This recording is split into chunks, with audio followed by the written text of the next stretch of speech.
So mind set ಯಾವ ತರ ಇರುತ್ತೆ ಯಾರ್ಯಾರ್ದು ಅನ್ನೋದ್ರ ಬಗ್ಗೆ ಇವತ್ತು ನಾನು ಮಾತಾಡ್ತೀನಿ. ಪರ್ಟಿಕ್ಯುಲರ್ ಆಗಿ ಮೈಂಡ್ ಸೆಟ್ ಯಾಕೆ ಚೂಸ್ ಮಾಡ್ಕೊಂಡಿದ್ದೀನಿ ಅಂದ್ರೆ ಆಕ್ಚುಲಿ ಇವತ್ತು ಕ್ಲಾಸ್ ನಡೆಸಬೇಕಾಗಿತ್ತು, ಕ್ಲಾಸ್ ನಡೆಸಿಲ್ಲ.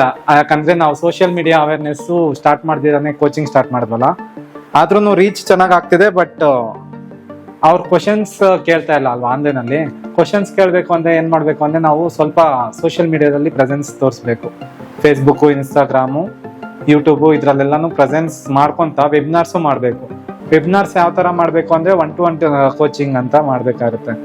ಫಾರ್ ಎಕ್ಸಾಂಪಲ್ ಇವಾಗ ನಮ್ಮ ಅಕ್ಕ ಅಂದ್ಕೊಳ್ಳಿ, ನಮ್ಮ ಅಕ್ಕನ ನಾನು 1-to-1 ಕೊಡ್ಬೋದು. ಅಂದ್ರೆ ಡೈರೆಕ್ಟ್ ಆಗಿ ಫೇಸ್ ಟು ಫೇಸ್ ಮಾತಾಡ್ಕೊಂತ ಅವ್ರಿಗೆ ಏನ್ ಇಶ್ಯೂ ಇದೆ ಅಂತ ಐಡೆಂಟಿಫೈ ಮಾಡ್ಕೊಂತ ಅವ್ರ ಮೈಂಡ್ ಯಾವ ತರ ರಿಯಾಕ್ಟ್ ಆಗ್ತಿದೆ, ಪಾಸಿಟಿವ್ ಆಗಿ ರಿಯಾಕ್ಟ್ ಆಗ್ತಿದ್ಯಾ, ನೆಗೆಟಿವ್ ಆಗಿ ರಿಯಾಕ್ಟ್ ಆಗ್ತಿದ್ಯಾ, ಮತ್ತೆ ಪ್ರೋಗ್ರೆಸ್ ಆಗ್ತಾ ಇದೆಯಾ ಇಲ್ವಾ, ಅದೇ ತರ ಇದಾರಾ, ಸ್ವಲ್ಪ ಚೇಂಜಸ್ ಏನಾದ್ರು ಬರ್ತಿದ್ಯಾ ನಾವ್ ಹೇಳ್ತಾ ಇರೋದಕ್ಕೆ, ಅದನ್ನೆಲ್ಲ ಡೈರೆಕ್ಟ್ ಆಗಿ ಅಬ್ಸರ್ವ್ ಮಾಡ್ಬೇಕಾಗುತ್ತೆ. ಒಬ್ರು ಇಬ್ಬರಿಗೆ ನಾವು 1-to-1 ಕೋಚಿಂಗ್ ಕೊಟ್ಟಾಗ ಅವ್ರ ರಿಸಲ್ಟ್ಸ್ ಗೊತ್ತಾಗುತ್ತಲ್ವಾ. ಆಫ್ಟರ್ ಒಂದು 2 months 3 months ಆದ್ಮೇಲೆ ಅವ್ರಿಗೆ ಹೇಗ್ ಅನಿಸ್ತಿದೆ ಅಂತ ಕೇಳಿದಾಗ ಅವ್ರು ಹೇಳ್ತಾರಲ್ವಾ, ಆ ತರ ಒಂದು 5-10 ಜನದ ಹತ್ರ ನಾವು 1-to-1 ಸರ್ವಿಸ್ ಕೊಡ್ತೀವಿ. ಇದಕ್ಕೆ ಮೈನ್ ఇవాగ మన క్లయింట్ల ఎవరు కంటిన్యూస్ గా బిజినెస్ చేస్తా ఉన్నారు, బట్ ఇన్కమ్ లేకుండాను కంటిన్యూస్ గా ఫైలింగ్స్ అంతా చేయించుకొని పేమెంట్ అంతా చేస్తా ఉంటారు కదా. అట్లా వాళ్ళు 5-6 జనాలు, ఒక లేడీస్, ఒక ముగ్గురు, ఒక ఇద్దరు జెంట్స్, ఆ ತರ ಐಡೆಂಟಿಫೈ చేసి వాళ్ళ ಡೀಟೇಲ್ಸ್ ಏನಮ್ಮ. ಫಾರ್ ಎಕ್ಸಾಂಪಲ್ ಅಂಬಾರಿ ಎಂಟರ್ಪ್ರೈಸಸ್, ಅಮ್ಮ ಲಾಸ್ ಆಗ್ತಿದ್ದಾಳೆ ಬಿಸ್ನೆಸ್ ಅಲ್ಲಿ, ಬಟ್ ಕನ್ಸಿಸ್ಟೆಂಟ್ ಆಗಿ ಮಾಡ್ತಾ ಇದ್ದಾಳೆ. ಎಲ್ಲದ್ರಲ್ಲೂ ಟೈಪ್ ಮಾಡೋದು, ಅದ್ರಲ್ಲಿ ಲಾಸ್ ಆಯ್ತು ಇದ್ರಲ್ಲಿ ಲಾಸ್ ಆಯ್ತು ಅಂತ ಇರೋದು, ಮತ್ತೆ ಲೋನ್ ಟ್ರೈ ಮಾಡ್ತಿದ್ದಾರೆ. ಎಲ್ಲ ಕಂಟಿನ್ಯೂಸ್ ಆಗಿ ಲೇಡಿ ಆದ್ರೂ ಫ್ಯಾಕ್ಟ್ರಿ ತಗೊಂಡು ಅದನ್ನೆಲ್ಲ ನಡೆಸ್ತಾ ಇದ್ದಾಳಲ್ಲ, ಅಂತವ್ರಿಗೆ 1-to-1 ಕನ್ಸಲ್ಟೇಷನ್ ಒಂದು 3 months ಫ್ರೀ ಆಗಿ ಕೊಡೋಣ ಅಂತ ನಾನು ಪ್ಲಾನ್ ಮಾಡಿದ್ದೀನಿ. ಅವ್ರ ಆ ಫ್ಯಾಕ್ಟ್ರಿಗೆ ವಿಸಿಟ್ ಮಾಡ್ಬಿಟ್ಟು, ಅವ್ರು ಜಾಸ್ತಿ ಸಲ ಕರಿತಾ ಇದ್ರು, ನಾನು ಹೋಗೋಕ್ಕಾಗಲಿಲ್ಲ, ಬಟ್ ಫ್ಯಾಕ್ಟ್ರಿಗೆ ವಿಸಿಟ್ ಮಾಡಿ ಅವ್ರದ್ದು ಏನೇನು ನಡೀತಿದೆ, ಯಾವ ತರ ಇಶ್ಯೂಸ್ ಆಗ್ತಿದೆ, ಅದಕ್ಕೆ ಯಾವ ತರ ಮಾಡ್ಬೋದು ಅನ್ನೋ ಸೊಲ್ಯೂಷನ್ಸ್ ಎಲ್ಲ ಕೊಟ್ಕೊಂತ ಆ ತರ ಮಾಡೋಣ ಅಂತ ಡಿಸೈಡ್ ಆಗಿದ್ದೀನಿ. ಸೊ ಆ ತರ ಇನ್ನ ಒಂದು 3-4 ಜನನ ಐಡೆಂಟಿಫೈ ಮಾಡಿಬಿಟ್ಟು ನನ್ಗೆ ಹೇಳಿ ಅವ್ರ ಹತ್ರ ಇಂದ ಸ್ಟಾರ್ಟ್ ಮಾಡೋಣ ಅನ್ಕೊಂಡಿದ್ದೀನಿ ನಾನು. ಮತ್ತೆ ನಮ್ಮ ಎಂಪ್ಲಾಯೀಸು, ನಮ್ಮ ಸ್ಟಾಫ್ ಯಾರಿದಾರೋ ಅವ್ರಿಗೂ 1-to-1 ಕೊಡ್ಬೇಕು. ಯಾಕಂದ್ರೆ ಅವ್ರು ಎಲ್ಲ ಫೇಸ್ ಮಾಡ್ಕೊಂಡು ಬಂದಿದ್ದಾರೆ. ಒಂದು ಅವ್ರ ಸ್ಟೋರೀಸ್ ಕೇಳಿದಾಗ ನಮ್ಗೆ ಗೊತ್ತಾಯ್ತು ಅವ್ರಿಗೂ ಒಂದೊಂದ್ ತರ ಅಂದಿದ ಡಿಫ್ರೆಂಟ್ ಪ್ರಾಬ್ಲಮ್ಸ್ ಇದೆ ಅಂತ. ಮತ್ತೆ ಚೇಂಜಸ್ ಏನಾಗ್ತಿದೆ, ಇಲ್ಲ ಎಲ್ಲಾದ್ರೂ ಇನ್ನ ಲೋ ಆಗಿ ಫೀಲ್ ಆಗ್ತಿದಾರಾ, ಏನಾದ್ರು ಪ್ರಾಬ್ಲಮ್ ಆಗ್ತಿದ್ಯಾ, ಅವ್ರ ಹತ್ರನೂ ಮಾತಾಡ್ತಾ ಇದ್ದಾಗ ಅವ್ರಿಗೂ ಗೊತ್ತಾಗುತ್ತೆ ಫಸ್ಟ್ ಹೇಗಿದ್ರು ಮತ್ತೆ ಚೇಂಜಸ್ ಏನಾದ್ರು ಕಾಣಿಸ್ತಿದ್ಯಾ ಇಲ್ವಾ ಅಂತ. ಸೊ ಅವ್ರು ನನ್ಗೆ ಟೆಸ್ಟಿಮೋನಿಯಲ್ ಆಗ್ತಾರೆ. ಯಾರಾದ್ರೂ ಪಾಸಿಟಿವ್ ರಿಸಲ್ಟ್ಸ್ ಆಗ್ತಿದೆ ಸರ್, ಸೊ ಚೆನ್ನಾಗಿದೆ ಅಂತ ಹೇಳಿದಾಗ ಅದನ್ನು ನನ್ನ ಕಾನ್ಸೆಪ್ಟ್ ಏನ್ ಅನ್ಕೊಂತ ಇದ್ನ ಅದು ವರ್ಕ್ ಆಗ್ತಾ ಇದೆಯಾ ಇಲ್ವಾ ಅಂತ ಚೆಕ್ ಮಾಡೋದಕ್ಕೆ ಈಸಿ ಆಗುತ್ತೆ. ಬೇರೆ ಯಾರಿಗೋ ಕೊಡೋ ಬದಲು ನಮ್ ಜೊತೆ ಇರೋರ್ಗೆ ಒಂದು 10 ಜನಕ್ಕೆ 15 ಜನಕ್ಕೆ ನಾನು 1-to-1 ಕೊಟ್ಟಾಗ ಅದ್ ರಿಸಲ್ಟ್ 3 months ಆದ್ಮೇಲೆ ಬರುತ್ತಲ್ವಾ, ಆ ರಿಸಲ್ಟ್ಸ್ ಇಂದ ನಾನು ಮತ್ತೆ ಕ್ಲೈಂಟ್ಸ್ ನ ಈಸಿಯಾಗಿ ಆಕ್ಸೆಸ್ ಮಾಡ್ಬೋದು. ನಾನು ಸ್ಟೋರೀಸ್ಗೂ ಎಲ್ಲಾನು ಪಿಚ್ಚು ಎಲ್ಲ ರೆಡಿ ಮಾಡ್ಕೋಬೇಕಾಗುತ್ತೆ, ಕೋರ್ಸ್ ಕಂಟೆಂಟು ಎಲ್ಲಾನು. ಅದಕ್ಕೆ ಈಸಿಯಾಗಿ ಆಗುತ್ತೆ ಅಂತ ನಾನು ಈ ತರ ಡಿಸೈಡ್ ಮಾಡಿದೆ. ಮತ್ತೆ ನಮ್ಮ ಮೇಲೆ ಇರ್ತಾರಲ್ಲ ಅವರು ಇದೇ ತರ ಮಾಡ್ಬೇಕು. ಇನಿಷಿಯಲ್ ನೀನು ಡೈರೆಕ್ಟ್ ವೆಬಿನಾರ್ ಹೋದ್ರು ಜಾಯಿನ್ ಆಗ್ತಾರೆ, ಎಲ್ಲ ಬೆನಿಫಿಟ್ ತಗೊಂತಾರೆ, ಬಟ್ ನಿನಗೆ 1-to-1 ಕಾಲಿಂಗ್ಗೆ ಇದು ಕೊಡಲ್ಲ, ಏನು ಅವ್ರಿಗೆ ಗೊತ್ತಿದ್ರು ಚೆನ್ನಾಗಿದೆ ಅಂತ ಅವ್ರು ಅಕ್ಸೆಪ್ಟ್ ಮಾಡಲ್ಲ. ಯಾಕಂದ್ರೆ ಪೇಮೆಂಟ್ ಜಾಸ್ತಿ ಆಗುತ್ತೇನೋ, ಖರ್ಚು ಜಾಸ್ತಿ ಆಗುತ್ತೇನೋ ಅಂತ ಯೋಚನೆ ಮಾಡ್ತಾ ಇರ್ತಾರೆ. ನಿನ್ ಸರ್ವಿಸ್ ಬಗ್ಗೆ ಅಷ್ಟೊಂದು ಇದು ಮಾಡ್ಕೊಡ್ತಾ ಇರಲ್ಲ. ಸೊ ನೀನ್ ವೆಬಿನಾರ್ ಮಂತ್ಲಿ ಒನ್ಸು ಆ ತರ ಪ್ಲಾನ್ ಮಾಡ್ಕೊ. ಇದು 1-to-1 ಜಾಸ್ತಿ ಮಾಡ್ತಾ ಇರು. ಬರ್ತಾ ಇದ್ದಾಗ ಒಂದೊಂದು ರಿಸಲ್ಟ್ ನೀನು ಇದ್ ಮಾಡ್ಕೊಂಡಾಗ ಅವ್ರದ್ದು ವಿಡಿಯೋಸ್ ಪ್ಲೇ ಮಾಡು. ನೀನು ಈ ತರ ಇವ್ರಿಗೆ ನಾನು ಕನ್ಸಲ್ಟೇಷನ್ ಕೊಟ್ಟಿದ್ದೆ, ಈ ತರ ಬೆನಿಫಿಟ್ ಸಿಕ್ಕಿದೆ ಅವ್ರಿಗೆ ಅಂತ. ಸೊ ಆ ಟೆಸ್ಟಿಮೋನಿಯಿಂದ ನಿನ್ಗೆ ಬೆನಿಫಿಟ್ ಸಿಗುತ್ತೆ. ಅವಾಗ ನಿನ್ನ ಹತ್ರ ಬರೋದಕ್ಕೆ ಸ್ಟಾರ್ಟ್ ಮಾಡ್ತಾರೆ, ಈ ತರ ಮಾಡು ಅಂತ ಹೇಳಿದ್ರು. ಸೊ ಅದಕ್ಕೆ ನಾನು ಸಡನ್ ಆಗಿ ಸ್ಟೆಪ್ ಚೇಂಜ್ ಮಾಡಿದೆ. ಮತ್ತೆ ಫ್ರೀ ಆಗಿ ಅದು ವೆಬಿನಾರ್ ಮಾಡಿದ್ರು ನಮ್ಗೆ ಖರ್ಚು ಜಾಸ್ತಿ ಆಗ್ತಿದೆ. ವೆನ್ ಕಂಪೇರ್ ಟು 1-to-1 ಅದು ಖರ್ಚು ಜಾಸ್ತಿ ಆಗ್ತಿದೆ. ಸೊ ಖರ್ಚುನು ಕಡಿಮೆ ಆಗ್ಬೇಕು, ಪ್ಲಸ್ ಜನಕ್ಕೂ ರೀಚ್ ಆಗ್ಬೇಕು, ಕನ್ಸಿಸ್ಟೆಂಟ್ ಆಗು ಇರ್ಬೇಕು. ಏನ್ ಮಾಡ್ಬೋದು ಅಂತ ಹೇಳಿದ್ರೆ ಈ ತರ ಮಾಡು ಅಂತ ಹೇಳಿದ್ರು. ಅವ್ರು ಸ್ಟಾರ್ಟಿಂಗ್ ಸ್ಟೇಜ್ ಅಲ್ಲಿ ಅದೇ ತರ ಮಾಡ್ಕೊಂಡ್ ಬಂದಿರೋದು. ಸೊ ಇದರಿಂದ ನಾನು ಈ ತರ ಚೇಂಜ್ ಮಾಡಿದೆ. ಬಟ್ ವೆಬಿನಾರ್ ಸ್ಟಾಪ್ ಮಾಡಲ್ಲ, ಸ್ವಲ್ಪ ಲೇಟ್ ಆಗಿ ಮಾಡ್ತೀನಿ, ಕನ್ಸಿಸ್ಟೆಂಟ್ ಆಗಿ ವಿಡಿಯೋಸ್ ಇವೆಲ್ಲಾನು ಮಾಡ್ತಾನೆ ಇರ್ತೀನಿ. ಇದು ಪ್ಲಾನ್, ಓಕೆನಾ. ಮತ್ತೆ ಬಂದ್ಬಿಟ್ಟು ಮೈಂಡ್ ಸೆಟ್ ಯಾವ ತರ ವರ್ಕ್ ಆಗುತ್ತೆ ಅನ್ನೋದಕ್ಕೆ ಒಂದು ಸ್ಟೋರಿ ಹೇಳೋಕಾದ್ರೆ, ಒಂದು 3 ಫ್ರೆಂಡ್ಸ್ ಇರ್ತಾರೆ, ABC ಅಂತ, ಓಕೆನಾ. 3 ಫ್ರೆಂಡ್ಸ್ನು ತುಂಬಾ ಬಡತನದಿಂದ ಬಂದಿರ್ತಾರೆ. ಅವರು ಎಜುಕೇಶನ್ ಎಲ್ಲಾನು ಜೊತೆಯಲ್ಲೇ ಮುಗಿಸ್ತಾರೆ. ಸೊ ಕಾಲೇಜ್ ಮುಗಿಸ್ತಾರೆ, ಮತ್ತೆ ಡಿಗ್ರಿನೂ ಅಲ್ಲೇ ಕಂಪ್ಲೀಟ್ ಮಾಡ್ಬಿಟ್ಟು ಈಗ ಇನಿಷಿಯಲ್ ಸ್ಟೇಜ್ ಇರೋದ್ರಿಂದ ಮತ್ತೆ ಪೂರ್ ಆಗಿರೋದ್ರಿಂದ ಅವ್ರಿಗೆ ಫಸ್ಟ್ ಆಪ್ಷನ್ ಬಂದ್ಬಿಟ್ಟು ಜಾಬ್ಗೆ ಹೋಗ್ಬೇಕು ಅಂತ ಡಿಸೈಡ್ ಮಾಡ್ಕೊಂತಾರೆ. ಸೊ ಒಂದು ಕಂಪ್ನಿಗೆ ಜಾಯಿನ್ ಆಗ್ತಾರೆ, ಏನು MNC ಕಂಪ್ನಿಗೆ, BPO company. For example A ಬಂದ್ಬಿಟ್ಟು ಇನ್ಫೋಸಿಸ್ ಜಾಯಿನ್ ಆಗ್ತಾನೆ, B ಬಂದ್ಬಿಟ್ಟು ಟಾಟಾ ಕನ್ಸಲ್ಟೆನ್ಸಿ, ಸಿ ಬಂದ್ಬಿಟ್ಟು ಅದೇ ತರ ಯಾವ್ದಿದೆ ಇವಾಗ IBM ಅನ್ಕೊಳ್ಳಿ, IBMಗೆ ಜಾಯಿನ್ ಆಗಿರ್ತಾರೆ. ಮೂವರ್ದು work related same, package starting ಸೇಮೇ ಸಿಗುತ್ತೆ. ಸೊ ಇಲ್ಲಿ ಏನ್ ಮಾಡ್ತಾನೆ, ಕಂಟಿನ್ಯೂಸ್ ಆಗಿ ಕಂಪ್ನಿಯಲ್ಲೇ ಉಳ್ಕೊಂಡ್ಬಿಡ್ತಾನೆ. 1 year ಆಗುತ್ತೆ, 2 year ಆಗುತ್ತೆ, 3 year ಆಗುತ್ತೆ, ಅದೇ ಕಂಪ್ನಿಯಲ್ಲೇ ಉಳ್ಕೊಂಡಿರ್ತಾನೆ. ಅವನು ನಾಲೆಡ್ಜನ್ನು ಬೆಳೆಸ್ಕೊಂಡಿರಲ್ಲ, ಸರ್ಟಿಫಿಕೇಶನ್ಸ್ ಏನೂ ಇರಲ್ಲ. ಏನ್ ಮಾಡಿರ್ತಾನೋ ಬೇಸಿಕ್ ಅದನ್ನೇ ಮಾಡ್ಕೊಂಡು ಮತ್ತೆ ಹಂಗೆ ಕಂಟಿನ್ಯೂಸ್ ಹೋಗ್ತಾ ಇರ್ತಾನೆ. ಸೊ ಅವನಿಗೆ 3 years ಆದ್ಮೇಲೆ ಸ್ಯಾಲ್ರಿ ಹೈಕ್ ಅಂತೂ ಆಗ್ತಾ ಇರುತ್ತೆ. ಎವ್ರಿ ಇಯರ್ 5% to 10% ಎಲ್ಲಾ ಕಂಪ್ನೀಸ್ ಅಲ್ಲೂ ಹೈಕ್ ಕೊಟ್ಟೇ ಕೊಡ್ತಾರೆ. ಸೊ ಅದು ಅಪ್ ಟು ದ ಲೆವೆಲ್ ಇಲ್ಲ, ಅಂದ್ರೆ ಜಾಸ್ತಿ ಇಲ್ಲ. ಯಾಕೆ ಸ್ಯಾಲ್ರಿ ಜಾಸ್ತಿ ಇಲ್ಲ ಅಂದ್ರೆ ಅವ್ನ ನಾಲೆಜ್ ಅಷ್ಟೊಂದು ಡೆವಲಪ್ ಮಾಡ್ಕೊಂಡಿರಲ್ಲ. ಸೊ ಏನಿದೆಯೋ ಅದ್ರಲ್ಲೇ ವರ್ಕ್ ಮಾಡ್ತಾ ಇರ್ತಾನೆ. ಅವ್ನಿಗೆ ಏನ್ ಗೊತ್ತೋ ಅದ್ರಲ್ಲೇ ಸ್ವಲ್ಪನೂ ಬಿಲ್ಡ್ ಮಾಡ್ತಾ ಇರಲ್ಲ ಅವ್ನ ನಾಲೆಜ್. ಸೊ ಆಗೇನಾಗುತ್ತೆ, ಅವ್ನ ಸ್ಯಾಲ್ರಿ ಆಫ್ಟರ್ 3 years 5 years ಆದ್ಮೇಲೆ ಏಜ್ ಆಗ್ಬಿಡುತ್ತಲ್ವಾ, ಆಗ ಕಂಪ್ನಿ ಚೇಂಜ್ ಮಾಡೋದಕ್ಕೂ ಕಷ್ಟ ಆಗುತ್ತೆ. ಒಂದು ಸರ್ಟನ್ ಏಜ್ ವರ್ಗು ಕಂಪ್ನೀಸ್ ಚೇಂಜ್ ಆಗ್ತಾ ಇರ್ಬೋದು, ಮತ್ತೆ ಆ ಕಂಪ್ನೀಸ್ ಚೇಂಜ್ ಆಗ್ಬೇಕು ಅಂದ್ರೆ ಜಾಸ್ತಿ ಕಷ್ಟ ಆಗುತ್ತೆ. ಸೊ ಆ ತರ ಅವ್ನ ಅವಾಗ ಚೇಂಜ್ ಮಾಡೋಕೆ ಆಪ್ಷನ್ ಇಲ್ಲ, ಮತ್ತೆ ಖರ್ಚು ಜಾಸ್ತಿ ಆಗ್ತಾ ಇರುತ್ತೆ. ಮೊದ್ಲು ಒಬ್ನೇ ಇದ್ದ, ಮ್ಯಾನೇಜ್ ಮಾಡ್ತಿದ್ದ. ಅದಾದ್ಮೇಲೆ ಮ್ಯಾರೇಜ್ ಆಗುತ್ತೆ, ಮತ್ತೆ ಮಕ್ಕಳು ಬರ್ತಾರೆ, ಮತ್ತೆ ಫ್ಯಾಮಿಲಿನ ಮೇಂಟೈನ್ ಮಾಡ್ಬೇಕಾಗುತ್ತೆ. ಸೊ ಅವ್ನ ಖರ್ಚು ಜಾಸ್ತಿ ಆಗ್ತಾ ಇರುತ್ತೆ, ಇನ್ಕಮ್ ಕಡಿಮೆ ಆಗುತ್ತೆ. ಸೊ ಅದರಿಂದ ಅವನಿಗೆ ಡೆಪ್ಸ್ ಎಲ್ಲಾನು ಸ್ಟಾರ್ಟ್ ಆಗುತ್ತೆ. ಈ ತರ ಎ ಪೊಸಿಷನ್. ಮತ್ತೆ ಬಿ ಏನಾಗ್ತಾನೆ, ಬಿ ಸ್ವಲ್ಪ ಬುದ್ಧಿವಂತ. ಅವನೇನಾಗ್ತಾನೆ ಅಂದ್ರೆ 3 years ಅಲ್ಲೂ 3 ಕಂಪ್ನೀಸ್ ಚೇಂಜ್ ಮಾಡ್ಬಿಡ್ತಾನೆ. ಕಂಪ್ನಿ ಬೈ ಕಂಪ್ನಿ ಚೇಂಜ್ ಮಾಡ್ಕೊಂತ ಹೋಗ್ತಾನೆ. ಅವನಿಗೆ ಸ್ಯಾಲರಿ ಅಪ್ರೈಸಲ್ ಜಾಸ್ತಿ ಆಗಿರುತ್ತೆ, ಮತ್ತೆ ಅದರಲ್ಲಿ ಸ್ವಲ್ಪ ಅಮೌಂಟ್ ಸೇವ್ನು ಮಾಡಿರ್ತಾನೆ. ಇವನು ಸೇವ್ ಮಾಡ್ಬಿಟ್ಟು ಮತ್ತೆ ಬೇರೆಯವ್ರ ಹತ್ರ ಸ್ವಲ್ಪ ಅಮೌಂಟ್ ಇಸ್ಕೊಂಡು ಆಫ್ಟರ್ 3 years ಅಥವಾ 4 years ಅವನು ಜಾಬ್ನ ಕ್ವಿಟ್ ಮಾಡ್ಬಿಟ್ಟು ಒಂದು ಬಿಸ್ನೆಸ್ ಸ್ಟಾರ್ಟ್ ಮಾಡೋಣ. ಈಗ ಯಾವ್ದು ಟ್ರೆಂಡಿಂಗ್ ಅಲ್ಲಿ ನಡೀತಾ ಇದೆಯೋ ಆ ತರದ ಬಿಸ್ನೆಸ್ ನಾವು ಸ್ಟಾರ್ಟ್ ಮಾಡೋಣ. ಸೊ ಅದ್ರಲ್ಲಿ ನನಗೆ ಇನ್ಕಮ್ ಜಾಸ್ತಿ ಏನಾಗುತ್ತೆ ಅಂತ ಡಿಸೈಡ್ ಮಾಡ್ಬಿಟ್ಟು ಬಿಸ್ನೆಸ್ ಸ್ಟಾರ್ಟ್ ಮಾಡೋದಕ್ಕೆ ಬರ್ತಾನೆ. ಅವನ ಹತ್ರ ಇರೋ ಸೇವಿಂಗ್ಸ್ ನಾನು ಇಟ್ಕೊಂತಾನೆ, ಪ್ಲಸ್ ಇದು ಏನಪ್ಪಾ ಬೇರೆಯವ್ರ ಕಡೆಯಿಂದನೂ ಸ್ವಲ್ಪ ಫಂಡ್ಸ್ ಇಸ್ಕೊಂತಾನೆ. ಸೊ ಇನಿಷಿಯಲ್ 1 year 2 year ಚೆನ್ನಾಗಿ ಬಿಸ್ನೆಸ್ ನಡೆಯುತ್ತೆ, ದುಡ್ಡನ್ನು ಚೆನ್ನಾಗಿ ನೋಡ್ತಾನೆ.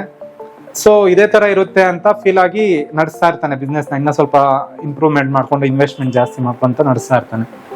ಸೊ ಏನಾಗುತ್ತೆ, ಇವನ್ ತರ ಇರೋರು ಬೇರೆಯವರು ಇರ್ತಾರಲ್ಲ, ಇವಾಗ ಬಿ ಯಾವ ತರ ಥಿಂಕ್ ಮಾಡ್ತಾನೋ ಆ ತರ ಬೇರೆ ಜಾಸ್ತಿ ಜನನು ಥಿಂಕ್ ಮಾಡ್ತಾ ಇರ್ತಾರೆ. ಸೊ ಅವನ್ ರಿಲೇಟೆಡ್ ಬಿಸ್ನೆಸ್ ಜಾಸ್ತಿ ಸ್ಟಾರ್ಟ್ ಆಗ್ಬಿಡುತ್ತೆ ಅವನ ಏರಿಯಾದಲ್ಲಿ ಮತ್ತೆ ಸರೌಂಡಿಂಗ್ ಎಲ್ಲಾನು. ಆಗ ಕಾಂಪಿಟೇಷನ್ ಜಾಸ್ತಿ ಆಗುತ್ತೆ, ಮತ್ತೆ ಕ್ಲೈಂಟ್ಸ್ ಇನ್ನೂ ಕಡಿಮೆ ಆಗಿಬಿಡ್ತಾರೆ. So day by day sales ಕಡಿಮೆ ಆಗ್ತಾ ಇರುತ್ತೆ, ಎಕ್ಸ್ಪೆನ್ಸಸ್ ಏನೋ ಆಗೋದಾಗ್ತಾನೆ ಇರುತ್ತೆ, ಇನ್ಕಮ್ ಡೌನ್ ಆಗ್ತಾ ಇರುತ್ತೆ. ಸೊ ಈ ತರ ಪೊಸಿಷನ್ ಬರುತ್ತೆ. ಮತ್ತೆ ಏನಂದ್ರೆ ಮತ್ತೆ ಕ್ಲೋಸ್ ಮಾಡಿ ಜಾಬ್ಗೆ ಹೋಗೋಣಪ್ಪ ಅನ್ನೋ ತರ ಫೀಲ್ ಆಗ್ಬಿಡ್ತಾನೆ ಅವನು. ಆ ತರ ಬಿ ಸಿಚುಯೇಷನ್ ಬರುತ್ತೆ. ಮತ್ತೆ ಸಿ ಅನ್ನೋನೊಬ್ನ ಇರ್ತಾನೆ. ಅವನೇನ್ ಮಾಡ್ತಾನೆ ಅಂದ್ರೆ ಜಾಬ್ ಮಾಡ್ತಾ ಸ್ವಲ್ಪ ಅಮೌಂಟ್ಸ್ ನ ಸೇವ್ ಮಾಡ್ತಾ ಇರ್ತಾನೆ. ಸೊ ಸೇವ್ ಮಾಡ್ಕೊಂಡು ಅವನೆಂತ ಟೀಮ್ ಜೊತೆ ವರ್ಕ್ ಮಾಡ್ತಾ ಇರ್ತಾನೆ ಅಂದ್ರೆ ಎಲ್ಲ ಪಾಸಿಟಿವ್ ವೈಬ್ರೇಷನ್ಸ್ ಇರೋಂತ ಟೀಮ್ ಜೊತೆ ವರ್ಕ್ ಮಾಡ್ತಾ ಇರ್ತಾನೆ. ಮತ್ತೆ ಅವನ ನಾಲೆಜ್ ಇಂಪ್ರೂವ್ ಮಾಡ್ಕೊಳ್ಳೋದಕ್ಕೆ ಮತ್ತೆ ಸೆಲ್ಫ್ ಡೆವಲಪ್ಮೆಂಟ್ಗೆ ಇನ್ವೆಸ್ಟ್ ಮಾಡ್ತಾನೆ.